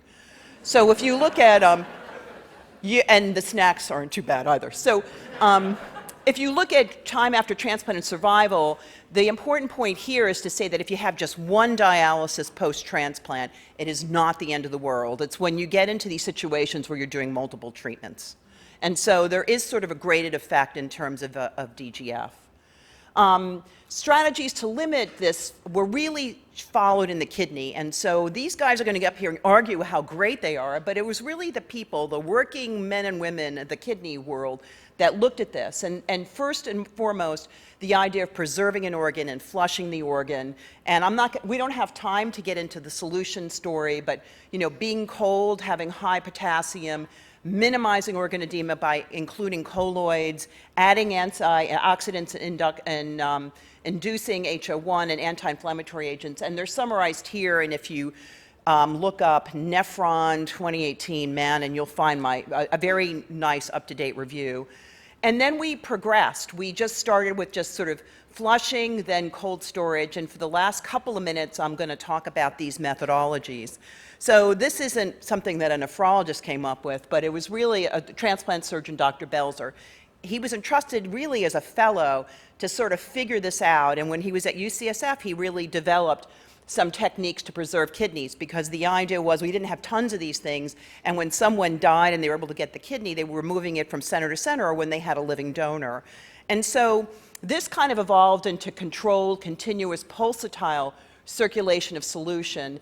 And these are some early studies from the 70s, which really were sort of provocative. I mean, they made the New England Journal, so they must have been good, and sort of. And better outcomes progressing with extended criteria donor or high KDPI and non-heart beating donors. But most of the early work in the 70s and 90s, up to the 90s, really wasn't very impactful because they were too small. So this is really a major study that kind of changed sort of the thought about machine pulsatile perfusion in the kidney. This was by Cyril Morris and colleagues. This was a multi-center, I want to say it was the Netherlands, where they do a lot of this kind of work, the Belgians, and one province in Germany. And essentially they took 366 donors in their collaborative allocation scheme, randomized them so they had paired kidneys. One kidney went to cold storage, one did not. And lo and behold, when they pump perfused, they had a significant reduction in delayed graft function, and also a small but significant one-year improvement in graft survival. And so this kind of heralded a lot of discussion in the late 2000s about pump perfusion and using pumps. I want to point out that very large, very recent analysis of SRTR data by Sandel and Segev still demonstrates this effect on DGF, but it doesn't seem to be holding true if you have a very high KDPI or extended criteria donor kidney that's non-heart beating. And if you look at longer-term data at 3 and 5 years for pumped kidneys, they doesn't appear to have a long-term effect. So there is some debate in the community, is it worth the money to do this? So things have really changed. And so the notion of just keeping things cold, because you put things on cold because you don't want them to go bad, right? So the idea is maybe if you have it warmed up, it would be better. And so early studies by a colleague of mine, Lauren Brazel and Bart Stubenitsky, have looked at this notion of normothermic ex vivo ex sanguinis perfusion, where they use this cocktail, this mysterious cocktail, to keep the organs working well. It didn't really translate much into humans. It was mostly dogs and pigs, but this kind of got the field very excited and revved up this past few years. And so the notion of oxygenated rewarming, maybe we're just taking these cold organs and warming them up too quickly. Sort of like if you're doing cell culture, you don't just take the tube out of the -80 and culture them, and we have like a graded way of waking the cells up. And there are some clinical trials that are still open that I think are just going to be completed soon on whether rewarming and oxygenation makes sense.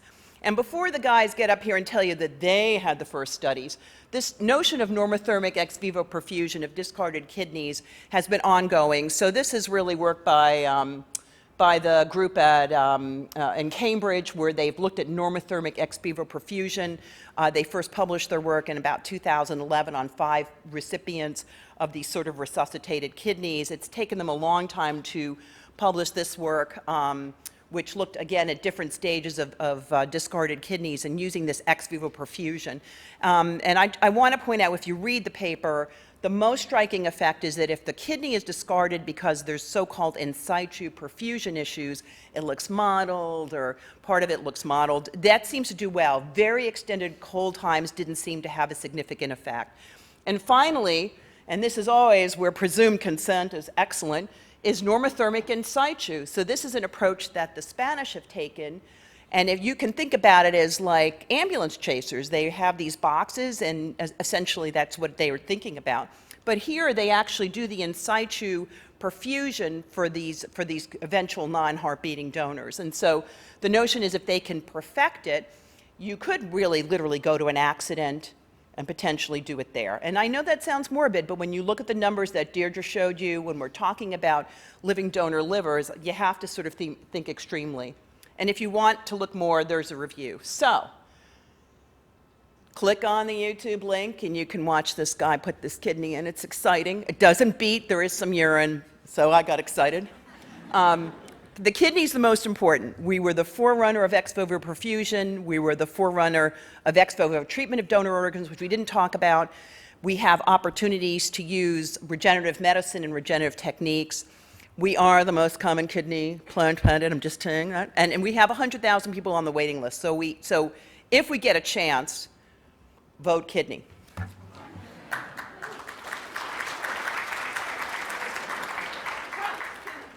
And I'll buy you a drink. All right. Yeah, thanks Leo and Alex for making me follow Roz. I'm not nearly as funny or dynamic, but yeah, a few drinks, I can come close. Yeah. Spoken like a hepatologist. So I'm Josh Levitsky. I'm a hepatologist, and I'm here to tell you why I think machine perfusion or perfusion strategies in the liver are the most ahead, or will be the most ahead of any organ.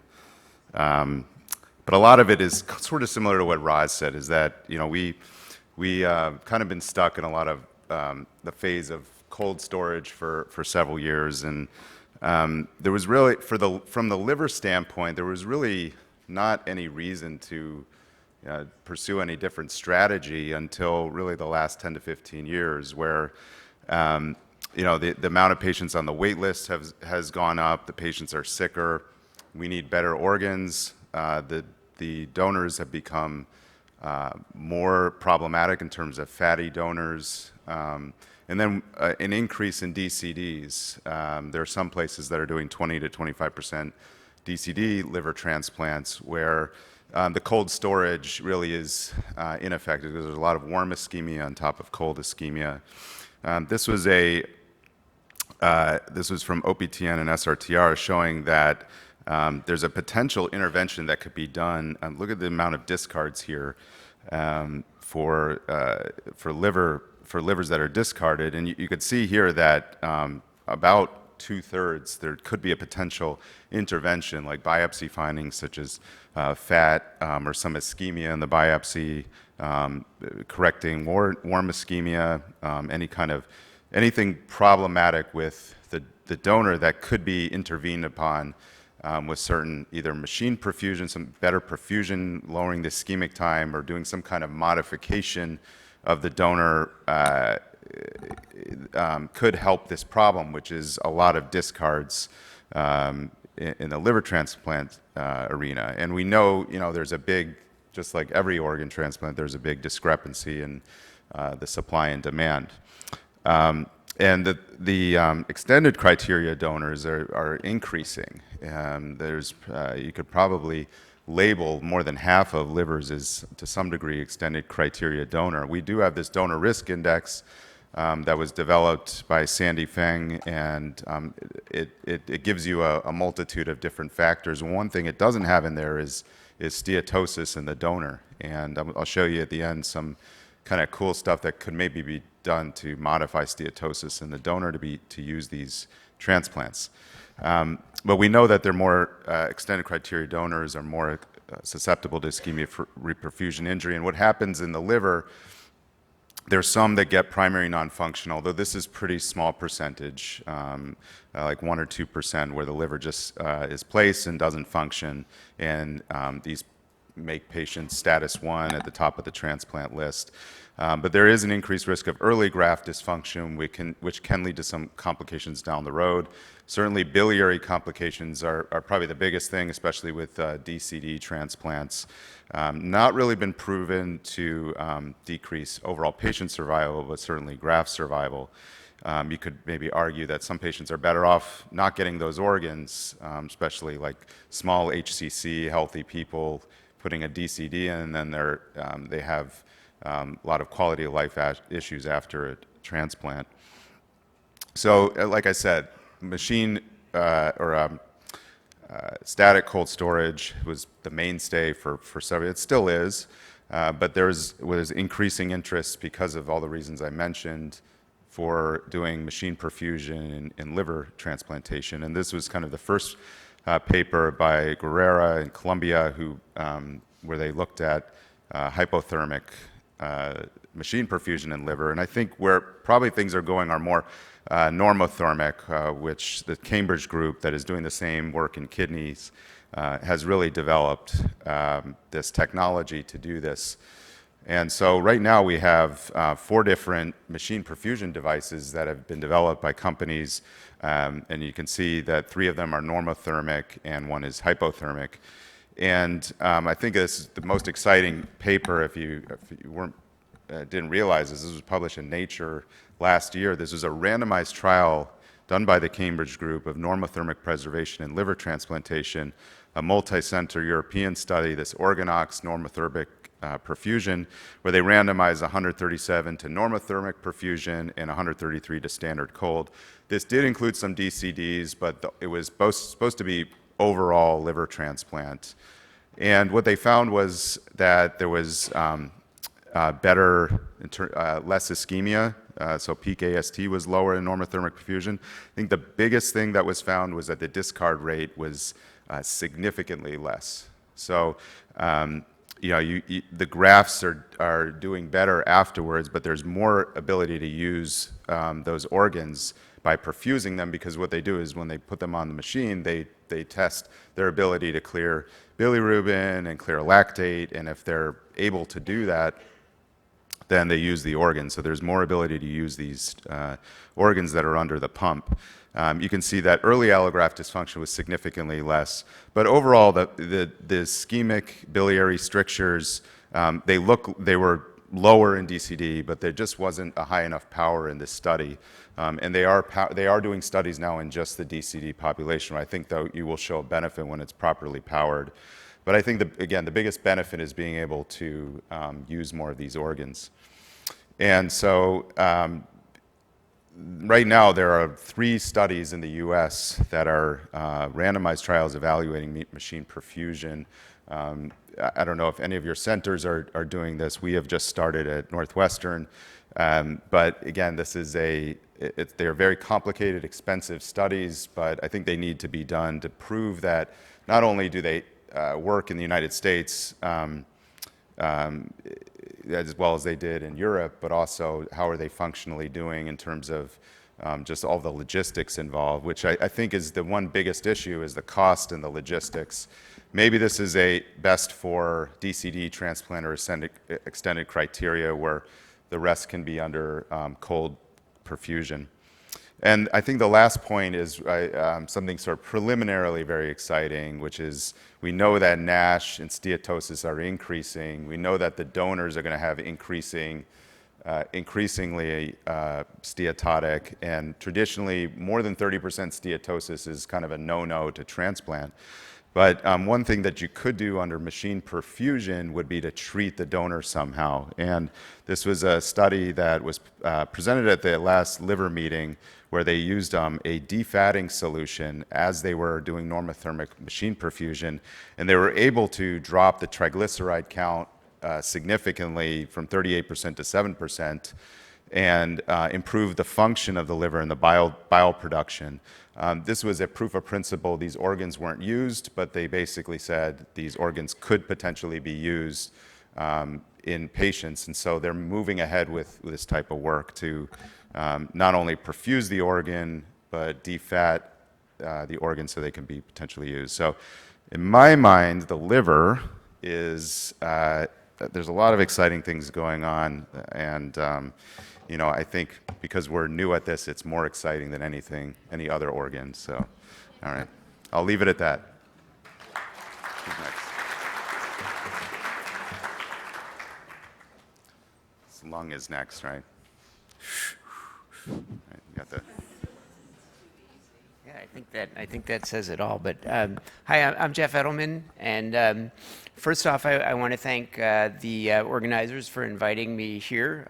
The last time I was here, I attended this as a fellow more than 20 years ago, and so let's see, how do I advance here? I have no conflicts of interest.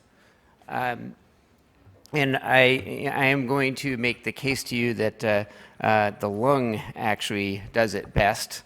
Although I think the video that Dr. Mannon showed already proved that. It was the only one that really was moving. However, I also will say that Dr. Riello shared the list of attendees with me, and I'm worried that looking at the number of nephrologists in the audience, that there may be some gerrymandering in the district. So with that, I will go ahead and get started.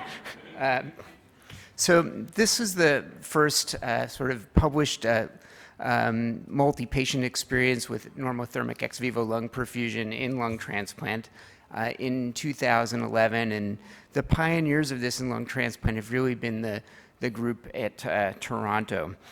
In this series, and this actually isn't the system that they used, I just put it up there because it's kind of a nice, concise illustration of one of the ex vivo perfusion systems. It's also portable, although I think most of the time these are used, the lungs are brought to the transplant center and put on perfusion there. The lungs are ventilated, there's a perfusion pump, and there's also a gas exchanger as well. So in this series, they looked at 136 lung transplants overall, which included 23 lungs that were placed on ex vivo perfusion. They ended up using 20 of those 23 lungs, and those lungs differed from the other sort of standard criteria donors in that the P to F ratio, peak partial pressure of oxygen relative to the ratio of the partial pressure of oxygen in the blood relative to the fraction of inspired oxygen was less than 300, or they had pulmonary edema on chest x-ray or poor inflation, or the donor had had multiple transfusions, or it was a DCD donor. They ended up using 20 out of 23 of those lungs, and they reported their outcomes based on primary graft dysfunction within the first 72 hours. Primary graft dysfunction in the lung is graded from 0 to 3. 0 is a clear chest x-ray and a P to F ratio in the recipient of greater than 300. 1 is consolidation on the chest x-ray with a preserved P to F ratio. 2 is a P to F ratio between 200 and 300. And 3 is a P to F ratio of less than 200, or a need to be on extracorporeal life support after transplant. And we grade this not only based on severity, but also based on time points. And really the worst actor is if you have primary graft dysfunction that persists out to 72 hours. This outcome was not out to 72 hours, it was within 72 hours. And in the group that the 20 lungs that they put on ex vivo, only 15% of these patients developed PGD within 72 hours, compared with 30% in the control group. So this was a good proof of concept. It showed that you could use these extended criteria donors and have good short-term outcomes. In the U.S. currently, this is starting to take off. The earlier years really were based on clinical trial centers looking at these systems. Now that we have one approved, I think the numbers are actually increasing, and currently almost over 6% of procured lungs are actually placed on ex vivo. There's a lot of geographic variability. The darker colors reflect higher numbers, and you can see some of that to me is perhaps travel distance, but also reflects the expertise of the centers that are kind of close to those regions. But there's a lot of variability in the use of this throughout the country.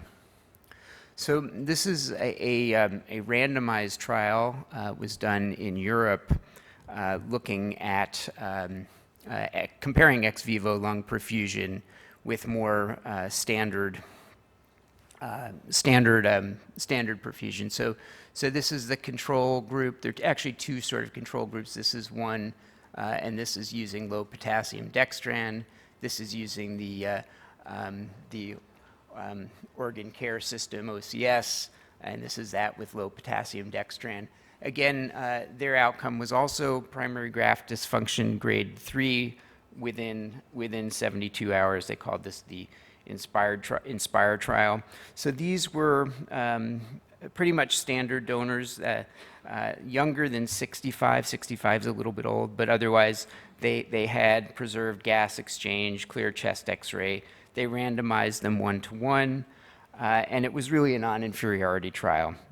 And so they were able to demonstrate that although there was a statistically significant difference in primary graft dysfunction using ex vivo in this group compared with the controls, their longer-term outcome survival was the same, and so at least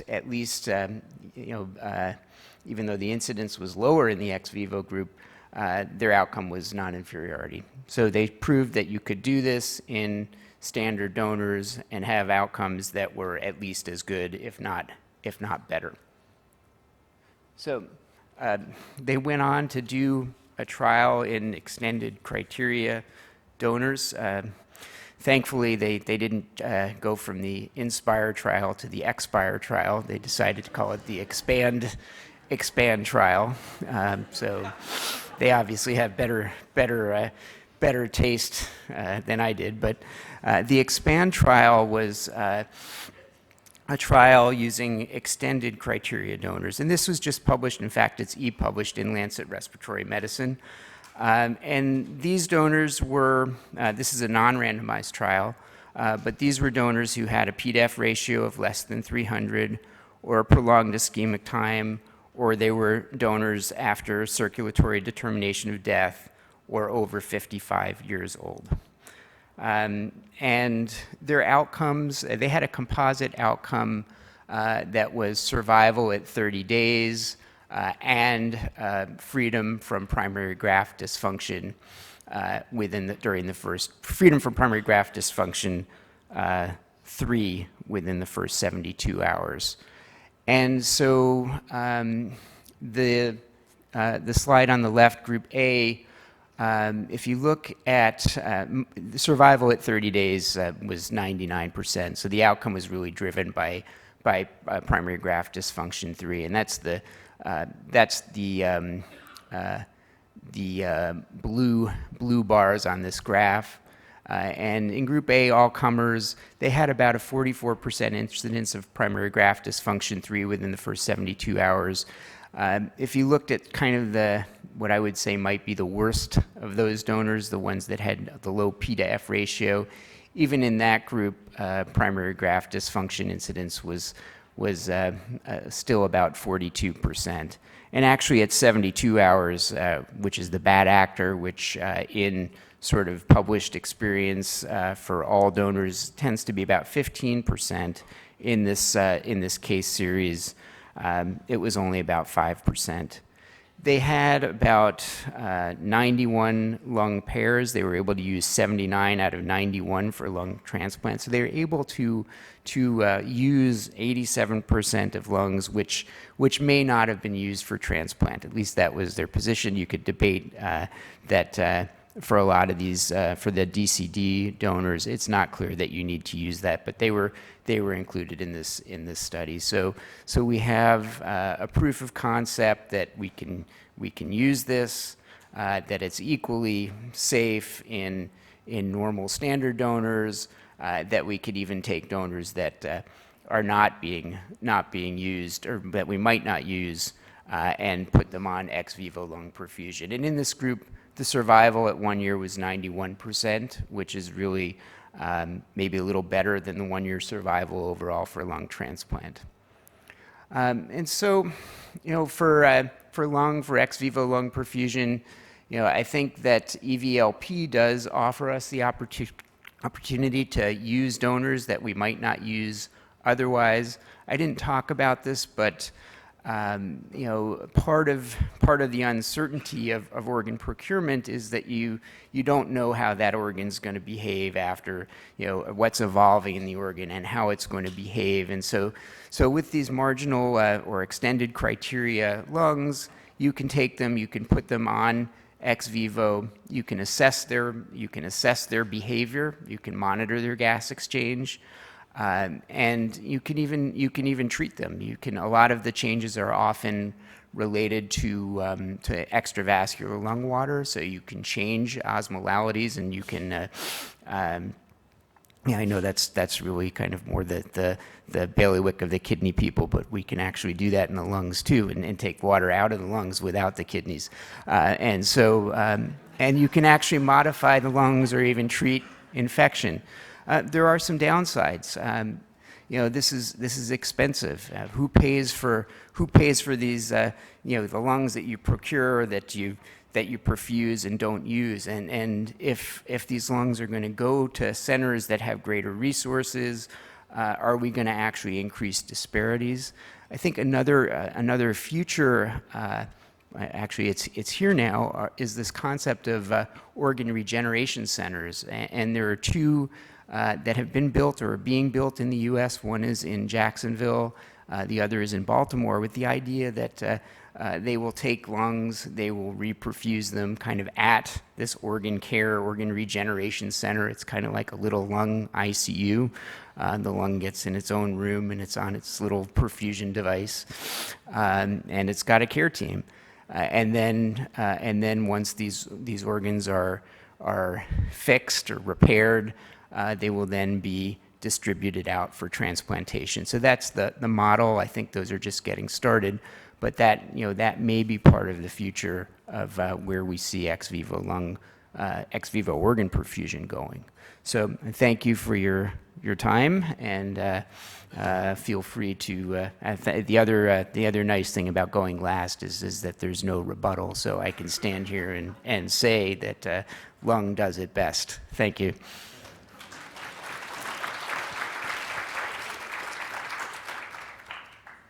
So that's okay.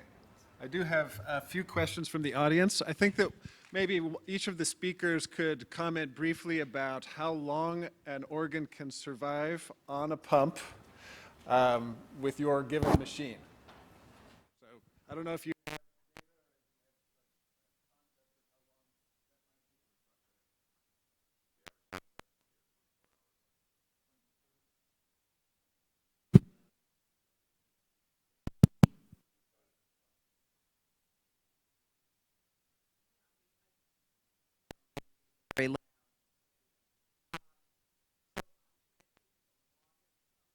Ever.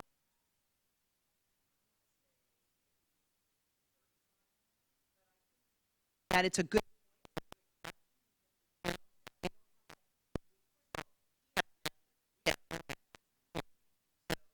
biomarkers,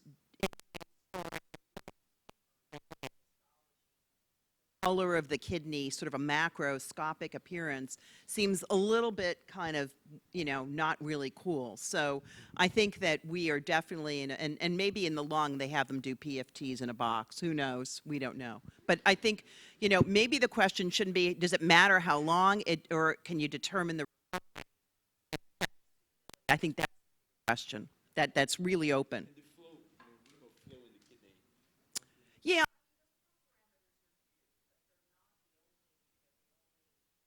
Parameter, and so typically when you look at research done for the kidney, you look at multiple parameters. You look at urine, you look at urine sodium, you look at urine flow, just like you have AKI. So I'm not sure I know the answer of how long. I think most of the clinical trials have gone within 24 hours, but I don't know how long you could maintain the lungs. Certainly is long enough so that the surgeons can come in by the light of day and do the transplant rather than in the middle of the night. So it may change lifestyle for thoracic or for all transplant surgeons from that standpoint. I actually thought the better question is how long is the person, deceased, incapacitated before you can resuscitate? Mm-hmm. I don't know for lungs. I mean, that's, to me, an oddity. That would be superiority. So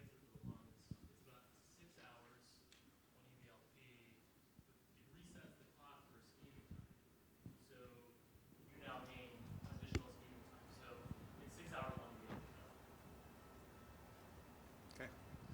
Well, those are great questions. Did you have another comment, I think? Okay, so we will move on to our next speaker and next topic. First of all, thank you very much. We should probably at least close by having a vote to acknowledge the speakers and acknowledge their... So, well, I think you vote your heart, you don't vote your organ, okay? So let's exactly, that's why I picked heart, right? Okay, so who votes kidney does it best? Just raise your hands. Who votes liver does it best? Okay, yeah, that's pretty good. And who votes lung does it best?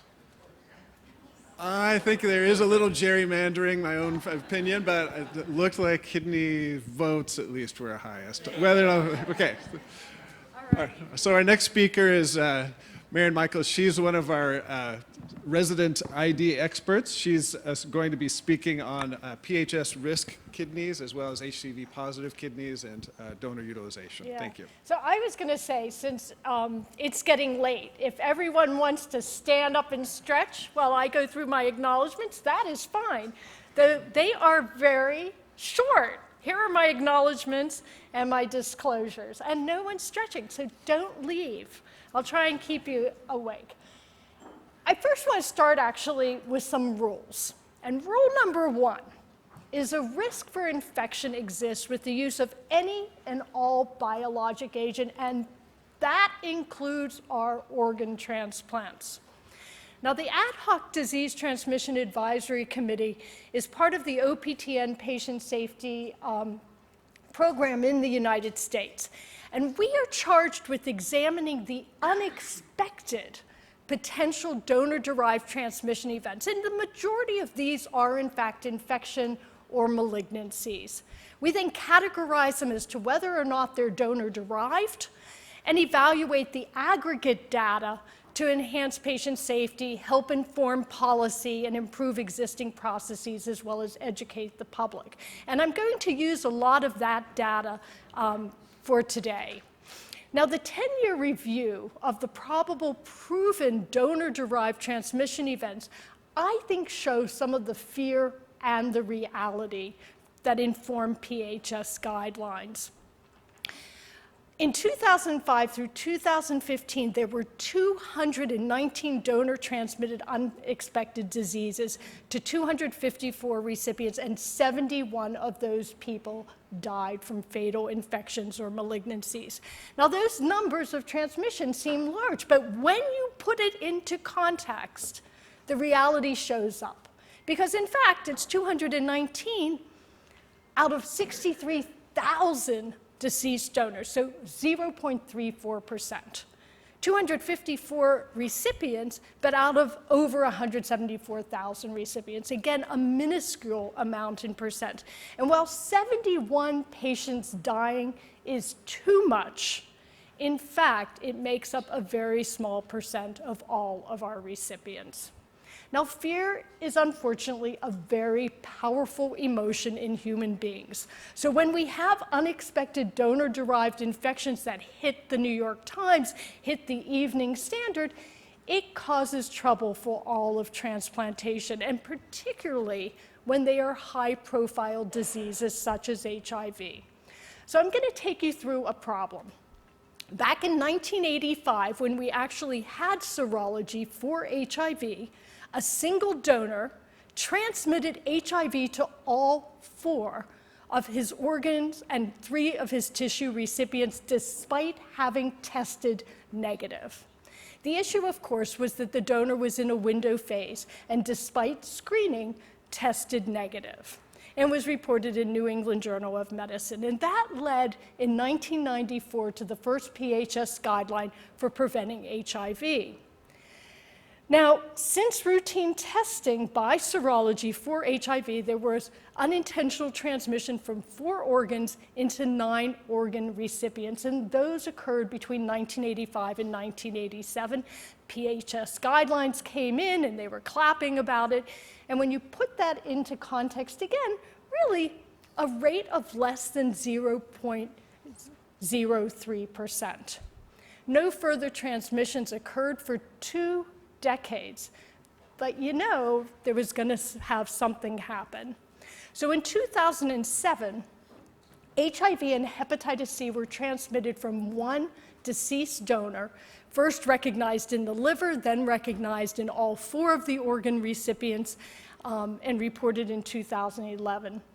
Likewise, a living donor, a living male donor who tested negative for HIV about 2 to 3 months prior to donating, had unprotected sex with another male, and accordingly was not recognized as having HIV and transmitted that to his recipient. So that brings me to rule number 2. Learn from experience, analyze data, and modify protocols based on your findings. And that led to the PHS guidelines now for reducing HIV, Hep B, and Hep C. So I just want to take a second to review what we have and what we're living with today as our PHS increased risk designation. Hep C and Hep B were added to HIV. The term high risk was changed to increased risk so that we wouldn't have this fear-provoking term, though everyone still calls high risk, unfortunately.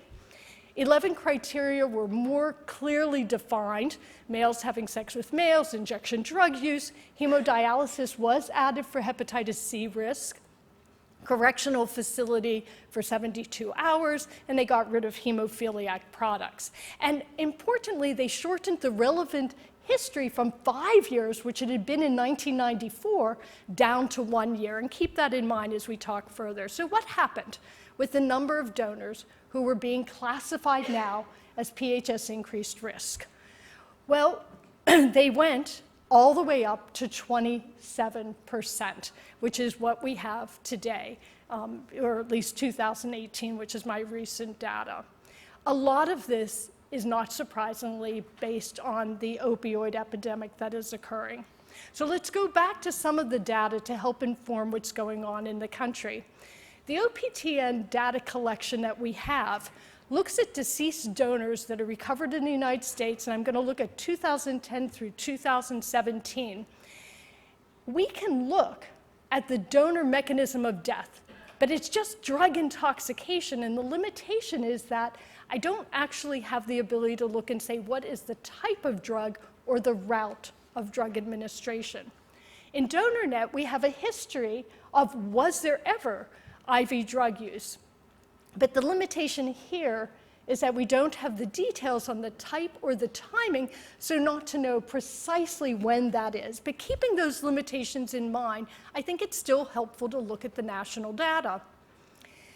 When we look at deceased donors recovered between 2010 and 2017, intoxication reported as mechanism of death and the reported history of IV drug use, you can see that back in 2010, it was 1.3% of all deceased donors, but has gone up to 8% in 2017. Here are the heat maps. So the cold colors mean low amount of drug intoxication as the mechanism of death for our deceased donors, and just watch over time as those change and unfortunately start to become hotter and warmer colors. And 2016 is when I have the last data, and you can see most of the country with the exception of, I don't know what's going on in Oklahoma and Texas. I guess there's no drug use here or they just don't report it, but you can see red in a lot of places. It does differ in UNOS region, so I just want to throw that up. The UNOS map is on the right-hand corner, and then looking at regions 1 and 2, you can see an incredible increase between 2010 and 2017, and a much more modest increase in the regions 3, 4, 5, and 6. So with that, has there been an increased risk in unrecognized or unanticipated transmissions? And I'm going to put forward the answer is no. So let me just highlight what you're seeing in this graph. The blue are the numbers of potential donor transmissions that are reported to OPTN. The green are the ones that we get as the DTAC representatives to look at, and the ones in orange are the ones that we ultimately say are proven or probable transmissions, and they really haven't changed over time. So that's reassuring. But let's again learn from our experience and analyze data, and let's hone down on hepatitis C a little bit more. So between 2008 and 2016, there were 95 cases of Hep C reported to DTAC to review. 80 of those cases were not felt to be proven or probable, but 15 were. And of those, if they were proven or probable, you were likely to get infected. So 32 of the 36 exposed recipients ended up with Hep C. Particularly in the more recent years, IV drug use, not so surprisingly, was the risk factor. And I added in the more recent data, so there were 22 cases of Hep C that we've actually called proven or probable to try and say what were the problems. Now, 3 were human error, and that's something we should always be respectful of and try to improve.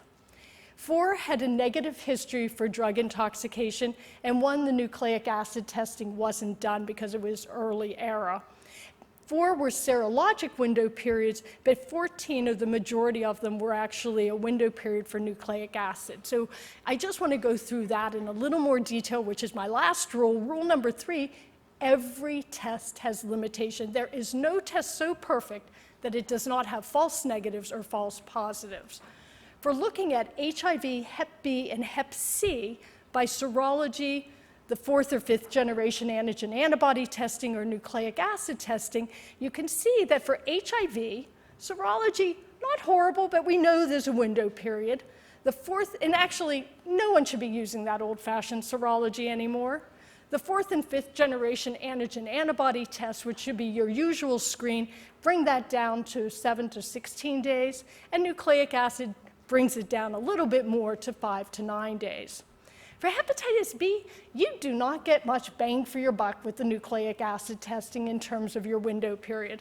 But Hep C goes from 66 days window period with serology down to about 3 to 7 days. So with that in mind, people also started to say, okay, can we look at this a different way? What's the risk of HIV or hepatitis C being in the window period by infection risk category? So if we look at 10,000 donors, what's the chance of them testing negative, but we have a crystal ball and they actually are positive? For HIV, the ELISA versus the nucleic acid test, the nucleic acid test brings it down a little bit more, but still somewhere between 10 for the ELISA, you're going to miss out of 10,000 donors, and with NAT testing, 4.2, and IV drug users about the same. But again, with hepatitis C, just to sort of highlight that, you go from 300 cases that would be missed out of those 10,000 if you use serology alone, down to 32. And with that in mind, that 2013 PHS increased risk guidelines had that we use hepatitis C nucleic acid testing for all donors and HIV for those that are PHS increased risk. And that's where the data comes from. Now, the CDC also did a very nice modeling to say what is the risk of having a false negative by the time of last exposure. If you get to 10 to 15 days out, you virtually have 0 risk of missing it when you're using nucleic acid testing.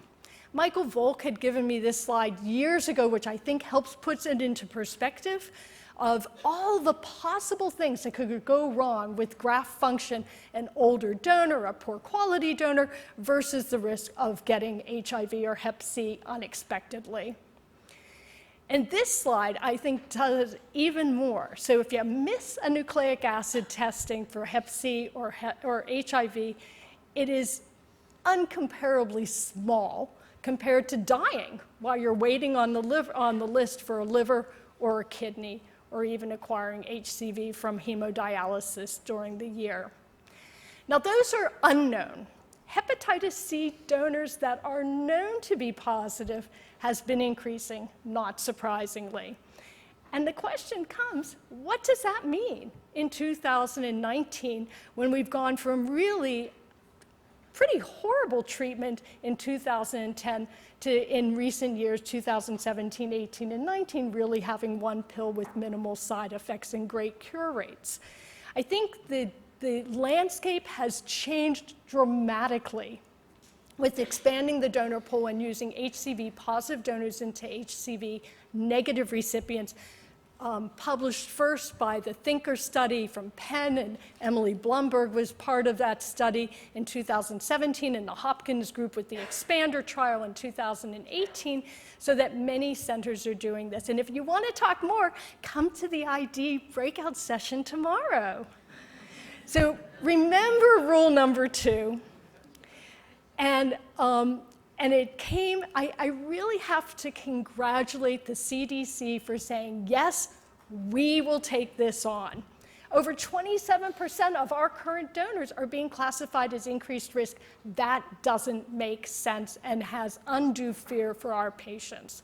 This is regardless of the type of risk or timing, and accordingly, they have put out the request for public comment to make the change.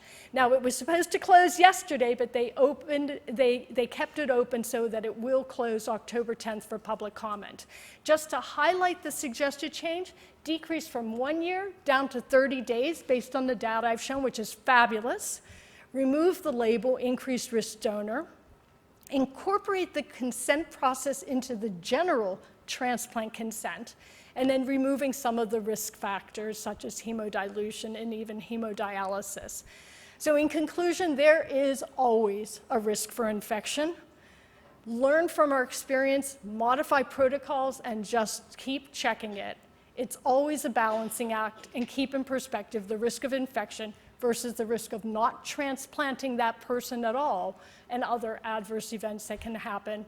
Continue to improve strategies and educate everyone. And I thank you. Come visit Pittsburgh.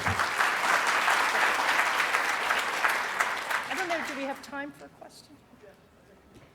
I think most of the questions that emanated essentially became answered by your subsequent slides. I think that maybe one of the final questions that came in was, since HCV and HIV have such little impact in terms of outcomes in the setting of scarce organs, and I know you said that PHS risk should be eliminated potentially from definitions. What do you say in terms of serostatus and whether or not we should be considering it at all in terms of organ allocation? Well, I'm okay with getting rid of the term increased risk donor. I'm not okay with not considering the serologic or nucleic acid testing, because this does impact your treatment and what you're going to do, and I still think we have a lot to learn. So I think that it's okay to educate, but I think we have to educate in the overall scheme of what else can happen and put it into real perspective. But I think we still should be knowing that there's HCV and HIV. Yeah. Great. Thank you. That was excellent. So we're moving into our last little rapid fire session regarding allocation of organs. We do have organ allocation discussion, hot topics. How can we increase the deceased donor utilization by 3 speakers? Again, kidney, liver, and this time heart. And we'll start with the kidney with Dr. Nicole Turgeon. Thank you. Hey there. So, sorry guys, but you're not going to have a break. And this is the actual breakout session. And so you're all going to be talking about kidney allocation because I have a lot of slides. And I'm going to spend a lot of time doing it. No, just kidding. So I'm going to go as rapid fire as I can. What I thought I would do is just go through where we were with kidney allocation, where we are currently, and a little glimpse into where we hope to go. And then I'll answer some of your questions, and we can spend more time in the breakout session if you want to discuss that. I'm not going to talk a lot about organ utilization because I think that our time is very short. So with that, if we could go to the slides, please. Big green button. Okay, so disclosures. I am past chair of the UNOS Kidney Committee. I'm still serving on that committee with Deirdre. And I'm on the NKR Board of Directors as a member. So just to kind of give you a sense of where we were, in 2014, we adopted our kidney allocation system, and it took us over 10 years to get to that point. During that time, there were multiple iterations and different policy proposals. The ultimate one is the kidney allocation system, which is in effect today. And so here's what it was. Before 2014, we had what was considered standard criteria donors, extended or expanded criteria donors. We also had DCD, donation after cardiac death donors, and ECD donors, and then DCD and standard criteria donors. So it was a bit of an alphabet soup, but that's how we allocated organs, and we did it for a very long time. And we realized that that just wasn't an effective way to do that anymore. And so our current policy now is based more on KDPI. So we have KDPI of less than 20%, 20 to 35%, 35 to 85%, and then greater than 85%. So that has developed into what we call sequences A, B, C, and D.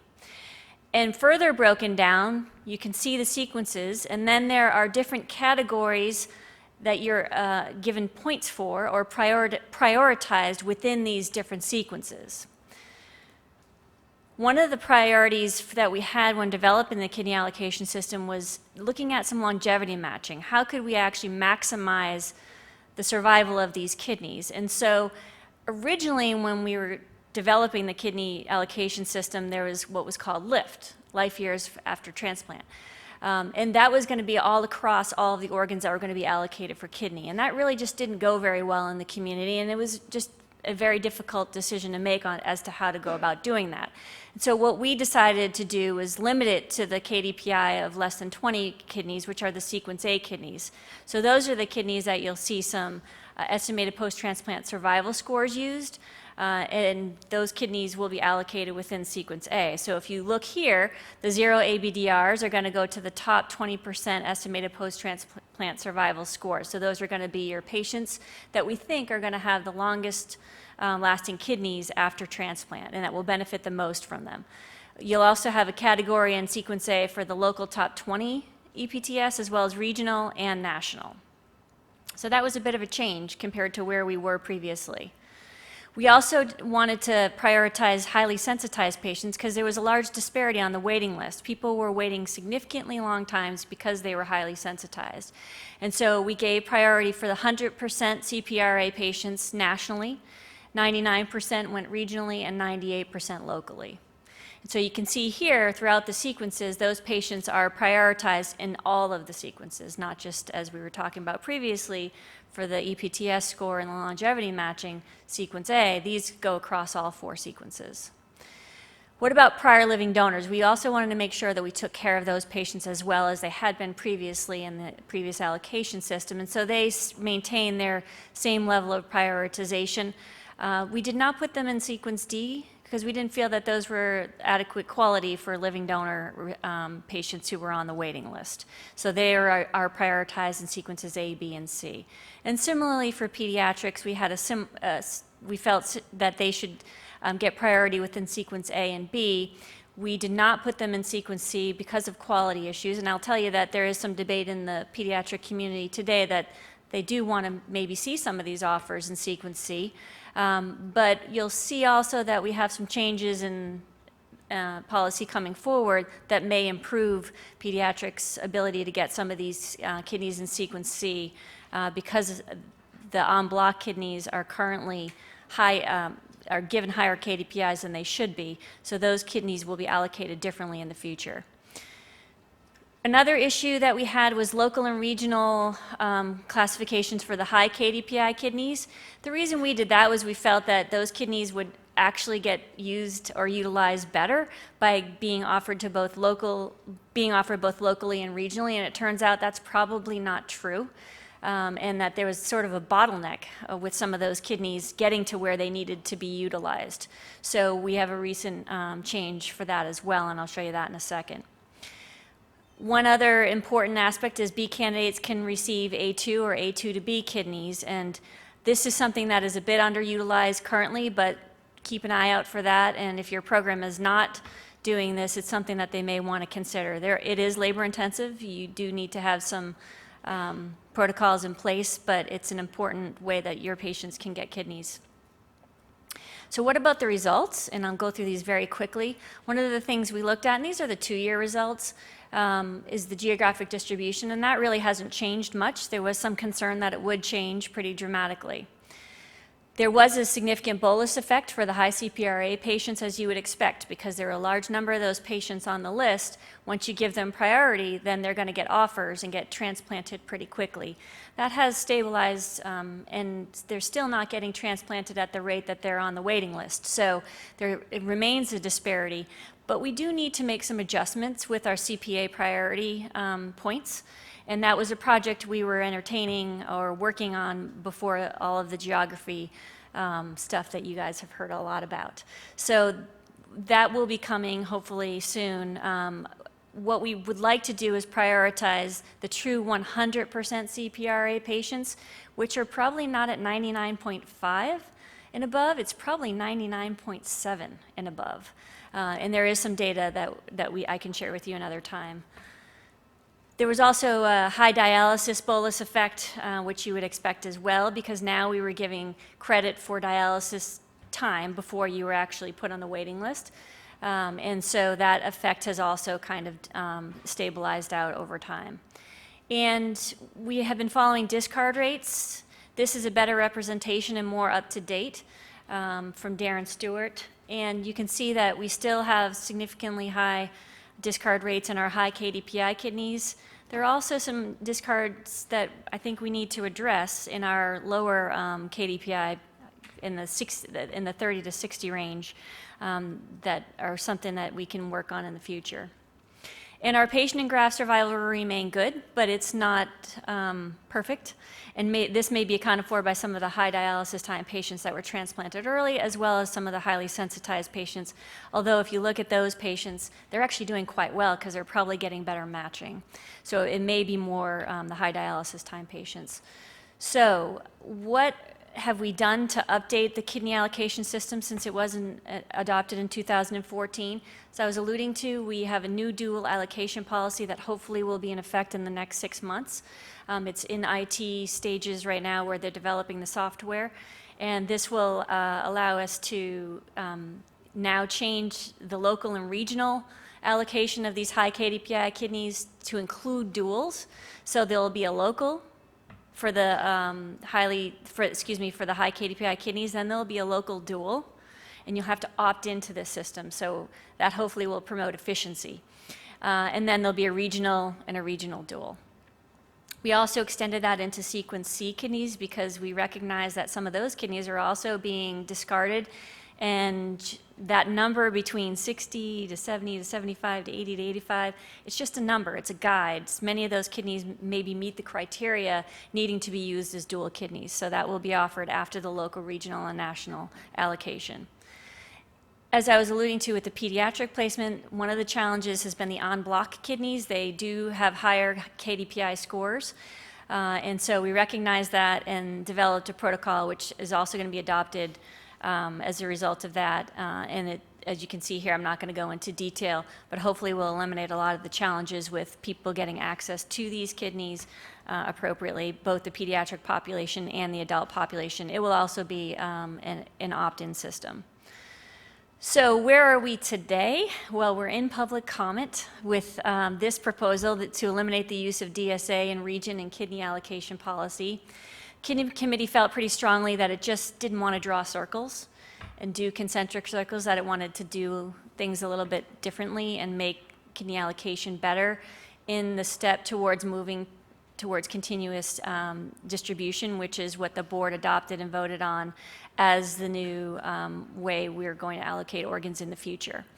And so to that end, you've seen this in regional presentations if you've been able to attend. If not, you know that DSA was very much an administrative border for OPOs to distribute organs, and it's out of date. And so we do need to have some updates to that.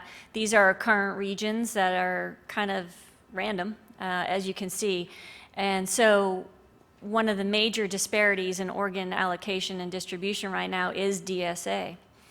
And you can see these adjusted median waiting times across the country, with the dark blue being the waiting times that are the longest and the lighter blue being those that have shorter waiting times. And so in kidney, we have one luxury in that we can have longer cold ischemia times. We also have patients that can have an alternative therapy as opposed to liver transplantation. And so how can we best take care of our community and our patients? And we came up with what we thought was a step in the right direction, not necessarily where we as a committee wanted to go. And we were also very constrained by what we could model, how much we could model, in a time frame in which to model and get a proposal out because of the mandate by HRSA to remove DSA from organ allocation. And so we came up with what was called a hybrid solution, and we also included proximity points in that. And we modeled several different variations looking at different circle sizes. And I'm not going into any great detail because we just don't have the time to do that, so I'm also happy to talk to you about that. But just to know that there was a lot of thought, a lot of discussion in the kidney committee on where we landed for the proposal. We were able to incorporate increasing pediatric prioritization. That was one of the projects we were also working on before we had to take this project on in the kidney allocation system. So we included that in moving pediatrics and living donors up underneath the 100% highly sensitized patients.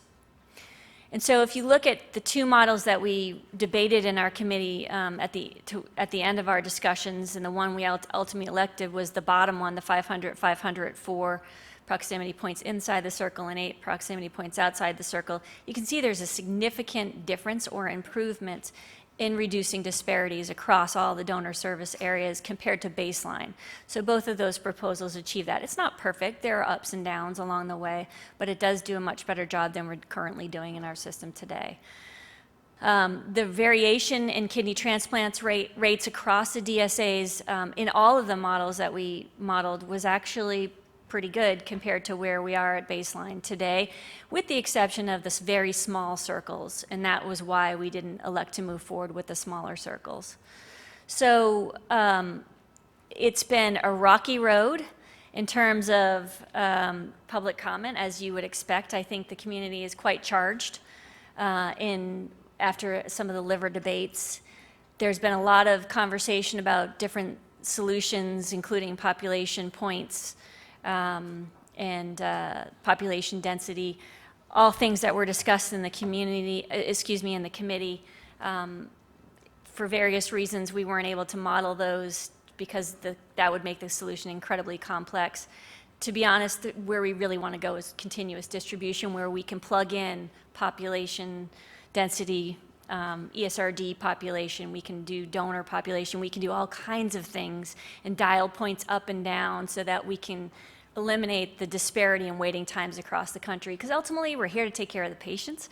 We're not here to take care of our own centers, and that's a hard thing. And people get really passionate about that. And I still try to be optimistic about it and hope that one day we can all come to a place where that's really what we're thinking about when we're developing policy. We're not thinking about what's it going to do for me, is my center going to lose out a little bit? Maybe. But at the end of the day, aren't we here for patients? Aren't we trying to get them transplanted? Why is somebody waiting 10 years and somebody waiting 2 years? That's just not right. So if anything you take away from this, take care of the patients and do the right thing for them. And that's what you need to keep in mind when you're developing policy. So thank you for letting me be on my soapbox.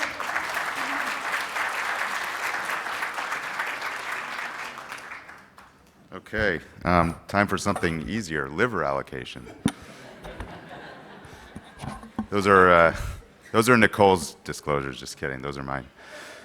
So I'm just really trying to do this fast. I mean, it is a very complex topic, as you all might imagine, just as lung has been, and kidney and heart. I mean, it's just very complex, multiple parties involved. I'll just give you kind of where things are at right now. Of course, we know that there's a discrepancy in supply and demand in liver transplantation, just like all other organs, and that if you look at the patients who are put on the wait list, only the bottom part of this is those who get liver transplants is only a small percentage. Still a lot of people on the wait list, removed from the wait list due to death. So we're trying to come up with the best system to get patients who need the organs the most in timely fashion. And with liver, And I think with other organs like heart and lung, it's really an urgency matter. It's life or death situation to get these organs to these patients. I do want to put in a little plug for our CIOT meeting before I move on, which is the beginning of March of next year. We have AST has a winter meeting called CIOT, if you weren't aware of it already. And this year, it's focusing entirely on this subject, on organ allocation. It's balancing equity and utility. We have organ-specific tracks. We have excellent speakers. And actually this year, we really encourage fellows to come. We've put in a new pathway for fellows to present and also get involved with presenting cases. And so just please look at that. If you have any questions about it, I think Carly and Joanne can tell you a little bit more about that. But it's all about what we're talking about right now. So MELD sodium does pretty well, I think, for prioritizing patients on the wait list. It has improved over MELD, and that's how we list patients now, is based on their urgency. And the higher your MELD sodium is, it's really how sick you are in general for waiting for a liver transplant. And it's really basic. It's 4 laboratory tests. But we know that, I think Andrew talked about this earlier, that there are patients that are disadvantaged by the MELD system. And there's a number of MELD exceptions that are looked at, which these patients, their liver function is actually quite good or not so deranged that they're going to have high bilirubin, creatinine, INR, and sodium. So things like hepatocellular carcinoma, there's been a lot of changes there to kind of, I think, really select the people that are really going to drop out on the waiting list, rather than transplanting patients with early hepatocellular carcinomas that maybe do better with just local regional therapy. And other indications like, as listed here, that are less common, but what really is the prior system was that these would go to a regional review board. So Nicole showed you those regions. Those are the same current ones for liver. We'll talk a little bit about the proposed changes to that at the end. But they would go to the regions, and there was such disparity. There were some regions where you would never get exceptions, and then there were some where it was very liberal. And there was a wide variety in this. And so what basically was developed, which has been probably the best advance, is a National Liver Review Board. For hepatocellular carcinoma, there's standard MELD exception points that you get. But for these other indications, there's a fixed score based on the median score for area of transplant. So the median MELD at transplant, -3, and that's where you stay. There isn't this MELD elevator where you go 22, 25, 28, 31. You're placed where your region is, your median MELD, and -3. And the hope is that that improves for someone with hepatopulmonary syndrome that is a MELD of 15. Their mortality is really high, but they would go up to the high 20s or something in certain regions, and have an opportunity for transplant. And so these are the lists here. The ones on the right, I mean, you think about refractory ascites, hepatic encephalopathy, GI bleeding, those are not considered, unfortunately. They are actually considered in European countries, especially in France. The refractory ascites, you can get points for that, but it's a complicated thing, and we rely on the MELD sodium in these patients to reflect their level of illness. So this is a National Liver Review Board. We have pediatrics, HCC, and then all the other exceptions. And again, you're eliminating this MELD elevator for standard exceptions. And so just moving to the last point, which is the main problem, which is the geographic disparity. I think in all organ transplant, geographic disparity is there. I think with liver, it might be the most contentious because we do have a defined score, which is the MELD, and we know that there's a huge variability. If you look in it's gotten worse. If you look in 2010 to 2017, these are the blue, basically, these are the average MELDs at transplant, and you can just see wide variability leading to a decent percentage of patients who have to move to another area of the country to get transplanted sooner, and then this has socioeconomic factors. Those people who can do that are wealthier, and it creates this great disparity. And so this has been a real work and cycle and process. It still has not been worked out, unfortunately. I'll take you through what has been done. In January 2013, there was a mandate to fix this MELD discrepancy. A number of forums. There was a proposal that got passed in December 2017 by the board for a shared region plus a 150-mile circle around the donor hospital. Unfortunately, this was going to be implemented, but there was a lawsuit about this for the concern of some centers that may be disadvantaged by this.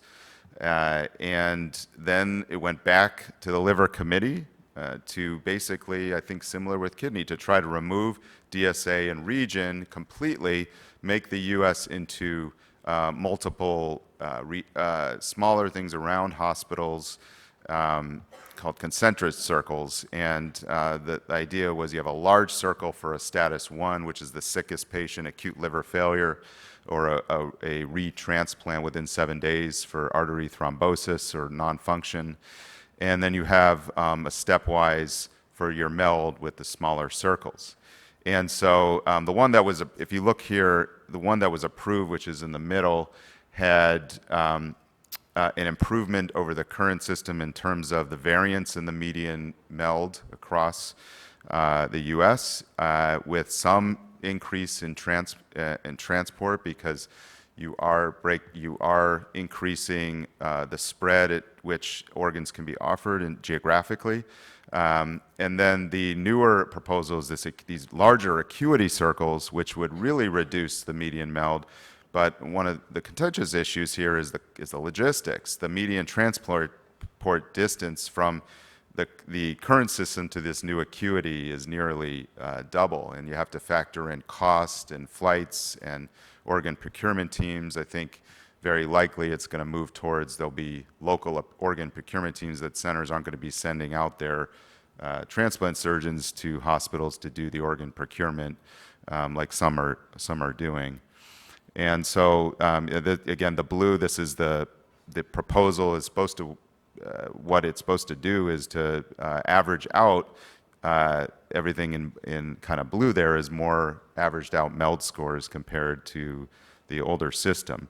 And this acuity circle passed, and then there was another lawsuit about this, and right now it was about to go through. Literally, we had it for a day, and then it got put back into the old system. I can't really tell you where things are at. Obviously, this is major. It's very challenging, and really, what we want, of course, is an equitable system that works in the United States, which is a huge country. Lots of economic factors involved, but really, as Nicole said, we really want what's best for patients. We want to transplant patients who are the sickest, who need it the most. And we're still working on this right now. So that's kind of where we're at. Who's up next?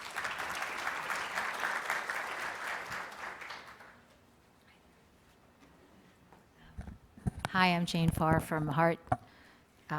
Based on today, you would think that nobody needs a heart transplant. It's just that sort of these remain the orphans. So I brought my stopwatch. I have a lot of slides to show you, but I'm going to go real quick and be mindful of the time. And just, there are cases attached to some of these concepts, and we'll do those in the small group. Okay. So, okay, let's go here. Okay. So I thought about things in terms of heart allocation and also how can we decrease donor utilization. So those two concepts. So we know some of these statistics, and you can just have these for your records, but overall you see at least 10% of the list dies every year, and only 32% of the list gets transplanted every year. Specifically to heart transplantation, currently there are over about 7,000 people on the heart transplant waiting list, and last year, which was a record year, really transplanted less than half of those patients. As a result of this, there had to be major technology advances in mechanical circulatory support devices, and this really shows ISHLT data internationally that well, at least up to 50% of patients who are transplanted with heart are transplanted off a durable VAD. Actually, a little bit less than that. And what we do know from recent data is that VAD time continues, that many patients are being transplanted off a VAD after they've been on a VAD for at least 1 year. And that can and some of the risk factors that go along with VAD therapy, advanced age, renal insufficiency, patients who are DT VAD and then were transitioned to bridge to transplant because of complications on the VAD. What you can see is those factors have now impacted on post-transplant mortality, such that a VAD as a bridge to transplant in and of itself is a risk factor for worse outcome, even though you're surviving on the wait list longer. And one of the main problems is being on a VAD for a long time is a major risk factor for primary graft dysfunction. So the objectives overall, as we know, are to increase the total number of transplants each year, decrease the donor discard rate, and you want to decrease wait list mortality and improve long-term survival. But none of this happens in isolation. There's a lot of size matching and different things that need to be considered. So let me just pivot for a second and talk about heart allocation. So in 2018, after many years, major changes occurred in heart allocation policy, and the areas of focus is that we needed to be more granular about who was the sickest and who was the next sick, et cetera. And so now there are 6 statuses. There is now broader sharing out 500 miles for the top 2 tiers considered critically ill, and there was a major change in review such that different parts of the country are reviewing different cases. And I think I've said all that, except for the main thing is that the old policy just didn't have much to say about mechanical circulatory support devices and who was doing less well on a device than others, and that was included into policy. So this is the old policy where most everybody was transplanted as a 1A, and you just couldn't tell the difference between someone who was in shock and someone who was home as a 1A with a driveline infection on VAD, and now we have 6 categories. And the top 2, basically either VA ECMO and status 1, or someone in status 2 who is on biventricular support, or a balloon pump, or in refractory VT status 2, also eligible for broader sharing. This is a current UNO state. Well, this is actually about 4 months, and the pre-era, you could see most of the people, or 66%, were a status 1A, but now in the new 6-tier system, what you can see is that about 8% of patients are being transplanted off ECMO, which is not insignificant, but by and large, most people are being transplanted as a status 2 off balloon pumps, and which was also not part of the intended policy, but this is where we stand, and there's going to be probably some revision of that. More patients are being transplanted, so local sharing is down and regional and national sharing is up. The distance traveled is now longer, and that is translating into longer ischemic times. And for heart, if it's greater than 4 hours of ischemic time, you have problems, and there's lots of trouble trying to figure out how much dissection time you need for an LVAD and how much travel time you need to sort of coordinate. So there are some of these issues, and of course costs and planes flying in the air. And then what I would say is that no matter what, the donor discard rates haven't really improved all that much. Or rather donor utilization, and maybe in one area or 2, but really not across the board. So it's not the whole story. So how can we increase donor utilization? We can expand our donor selection. We can try to find new donors, hep C viremia, and we'll do a case. Consider new desensitization strategies. We're going to do a case about that. Have your recipients ready to go. We've got more patients being transplanted in a shock state, and there's a lot to organize when someone's critically ill and you're going to acutely transplant, and all of what is required to figure out whether that's a good recipient. Increase accountability of OPOs. There's a lot about that in the news with CMS. And then DCD, heart transplantation, that's coming this year, maybe next year. It's coming. It may come in a couple of different centers anytime. There hasn't been, so the only consensus statements on donor selection, one was done by AST in 2017. It was a little bit helpful to try to figure out what people think about donor selection. We've just finalized the ISHLT donor selection consensus statement that will come out probably sometime in 2020, but there hasn't been a donor selection statement out of ISHLT for many, many years. We do know there are basic problems with donor risk. Age and long ischemic time really drive most of the problems. There's tremendous bias against donor hearts where the ejection fractions are low. Those hearts do just as well, but if you look in the fine print, these are very young donors. So you can have a reduced EF donor, but if that donor is very, very young, that donor is going to do fine. But this is a common 831 poor quality code out. This study says virtually the same thing. We do know that there's absolutely no data to support that donors with a long downtime are unsuitable. You can't figure out what the downtime is, 2 minutes of this ROSC or that. None of the data is clear, but it doesn't seem to portend any prognosis. The opioid epidemic you just had a full lecture on. Here's the consensus statement from AST. And really, this is one of 2 different styles of trial that are being used. This is upfront, direct-acting antiviral therapy, and then the other one is delayed. In my center, we do delayed. We may be seeing a little bit increase in coronary artery vasculopathy. We'll do a case about that. And then some other nuances, predicted heart mass. This comes from the MESA trial. So it's not just about, well, maybe a kidney is just a certain size, right? But a heart is a different size, and it all depends on the donor. And we've learned a lot more about how to look at cardiac MRI data and best predicted donor size, donor recipient matching. So this is the formula. We're using this routinely. Predicted heart mass has a major impact on better outcomes and decreased risk of primary graft dysfunction. We'll do a case about that. Here's my Excel spreadsheet where I put in the cases and I get my predicted heart masses. It's got to be less than 15% disparity or you're going to have trouble. I'll give you 2 examples. This is a donor. Would that be, do you think that donor would be good for that recipient? In the old way, I'd say that's a perfect donor recipient heart match. Predicted heart mass would tell us that this donor is too big. Do it again. Let's do it for LeBron James. This is a perfect donor. This is actually perfectly right, and I would have thought this wasn't a good match. So we're learning something about how to do better with selection. And then finally, DCD in the UK, Australia, and now Belgium. DCD heart transplantation, as of maybe a few months ago, there were 105 DCD heart transplantations outside of this country. And these survivals are saying that they are equivalent. I do know that at least in a paper that I did from my region, as DCD donations go up, especially to anoxia, the heart pool doesn't go up, at least so we are losing hearts. We know that for sure. These are the 4 sort of major ways that you do DCD. You can either just procure here and cold storage, or you can do procure to an organ care system like Transmedics. We've seen that, in some of the other slides. You can do something called normothermic regional perfusion. You can have a DCD death, a reanimation of the heart by using peripheral ECMO and ligation of head vessels. That's called NRP. And then that to cold storage or to OCS. So there's a number of different algorithms that are required. The one thing I will say about an organ care system is it's the exact same system. It's FDA approved for lung. It's not FDA approved for heart, and many studies have been done internationally, and then here in the United States, 1 study's been done. And so we're waiting for that, and that's going to open up this landscape.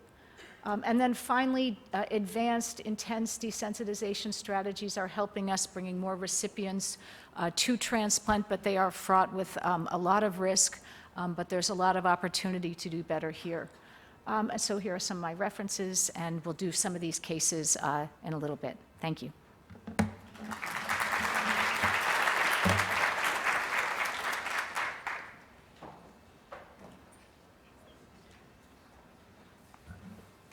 So the penalty for going last in the debate is going last before the break. So I'm going to focus more on the second part of this, which is how can we decrease donor utilization. I will say that currently UNOS policy proposal for a continuous allocation of lungs is open for public comment. And I think as we've heard from our previous speakers, a lot of what those changes do probably are to sort of even out some of the disparities in allocation. I think for lung, as you move away from these geographic regions, there's concern about travel, about multiple offers, and about the potential for time to pass. So that's the kind of the yin and yang of that change to continuous distribution, continuous allocation. So you can kind of see this is worldwide trends in number of lung transplants performed per year. This is from the ISHLT registry in 2018. And worldwide, we're doing about 5,000 lungs. The U.S. really drives a lot of that. Current lung transplant volume in the U.S. is close to 2,500, and you can see that increase over the last few years, unfortunately probably driven a large part by the opioid epidemic. The other thing that I wanted to point out on this slide is that of those 2,400, 2,500 lung transplants, the green there is bilateral, and the purple or blue is single lung transplants. And bilateral lung transplants actually outnumber single lung transplants by a ratio of 3 to 1, and we'll come back to that.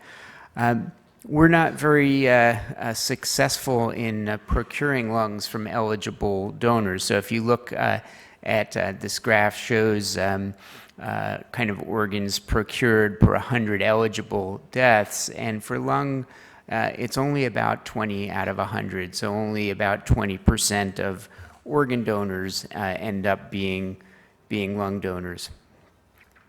So despite the fact that we have seen this steady increase in lung transplants performed, we've also seen a steady increase in patients added to the waiting list, and so we continue to have this gap. And a large part of the sort of the increased additions to the waiting list has been the lung allocation score has prioritized sicker patients. It prioritizes transplant urgency over post-transplant survival. And so we've been able to add sicker and sicker patients to the list and get them transplanted. The other thing that has changed has been as we've had increased availability of organs, the demographics of and with the lung allocation score, the demographics of the patients that we transplant has also changed. The lung allocation score has really, the patients that end up with the highest scores are the patients with interstitial lung disease.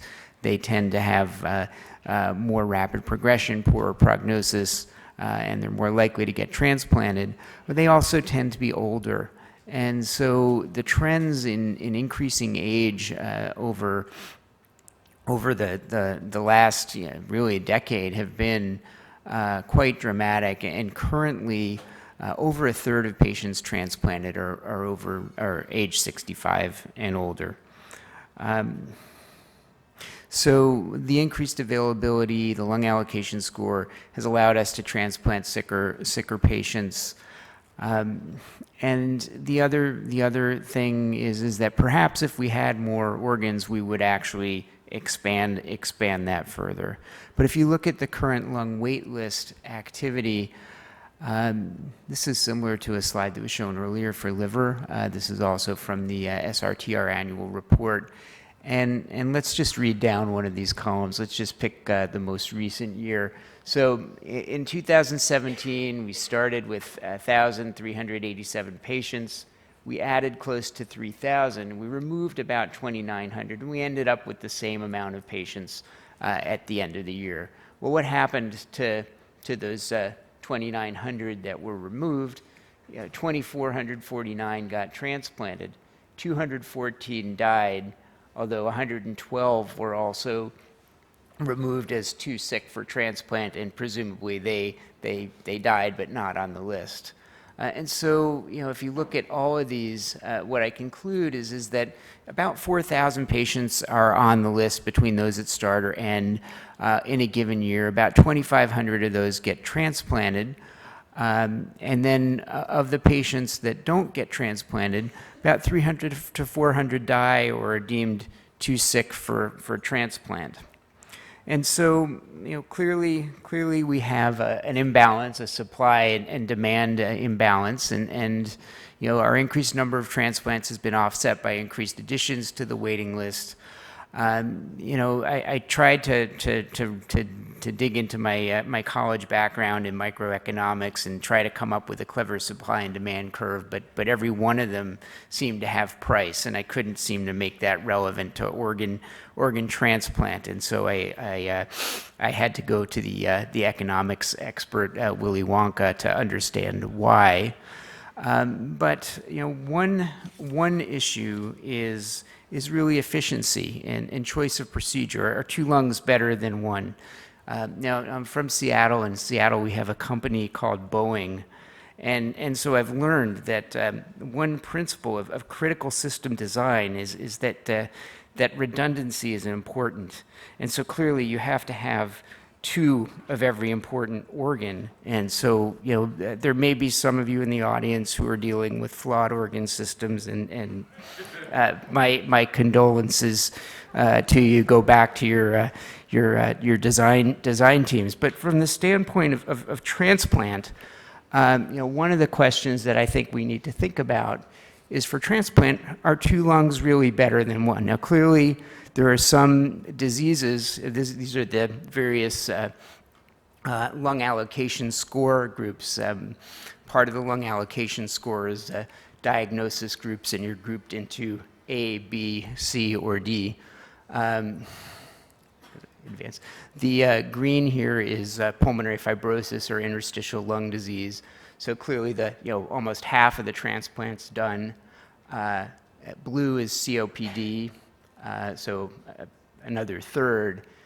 This red, group C, is cystic fibrosis or bronchiectasis, and group D is pulmonary hypertension. Now, both of these groups clearly need double lung transplants, but for this 80% here with COPD and pulmonary fibrosis, there are a lot of settings where there's considerable equipoise as to whether or not you need to do one or two, excuse me. I'm getting greedy. One or two transplants. And so, I would submit that if we went back and thought about, in a sense, if we wanted to use this transplant urgency, transplant benefit kind of perspective, clearly this group, the urgency for that first lung is going to be high, and the benefit is going to be high.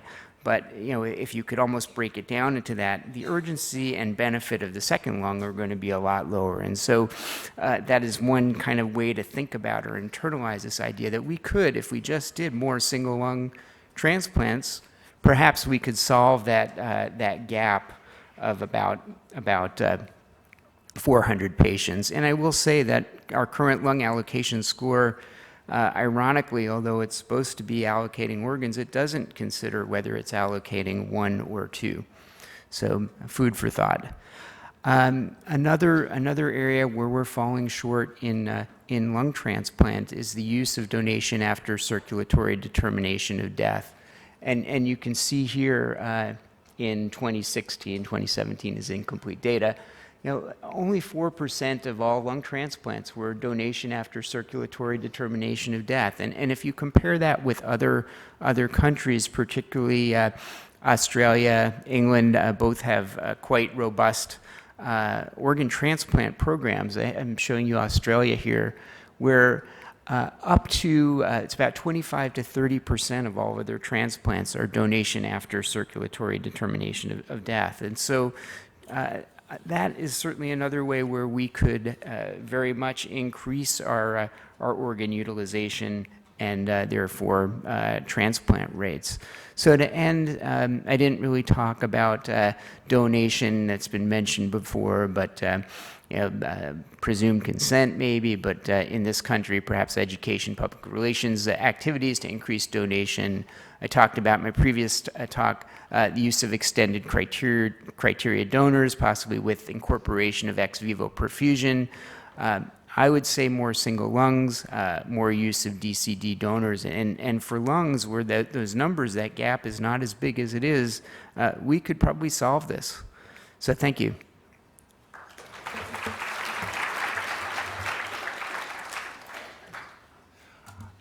Okay, thank you. That was a great overview of all systems and all organs, and I really appreciate the speakers being able to distill down to some salient points. We, of course, have now extended our welcome in terms of our time frame here, and we are going to go to our abbreviated breakout sessions.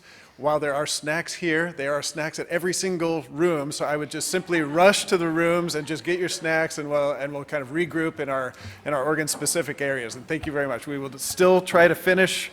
We expect completion at 6:05 still.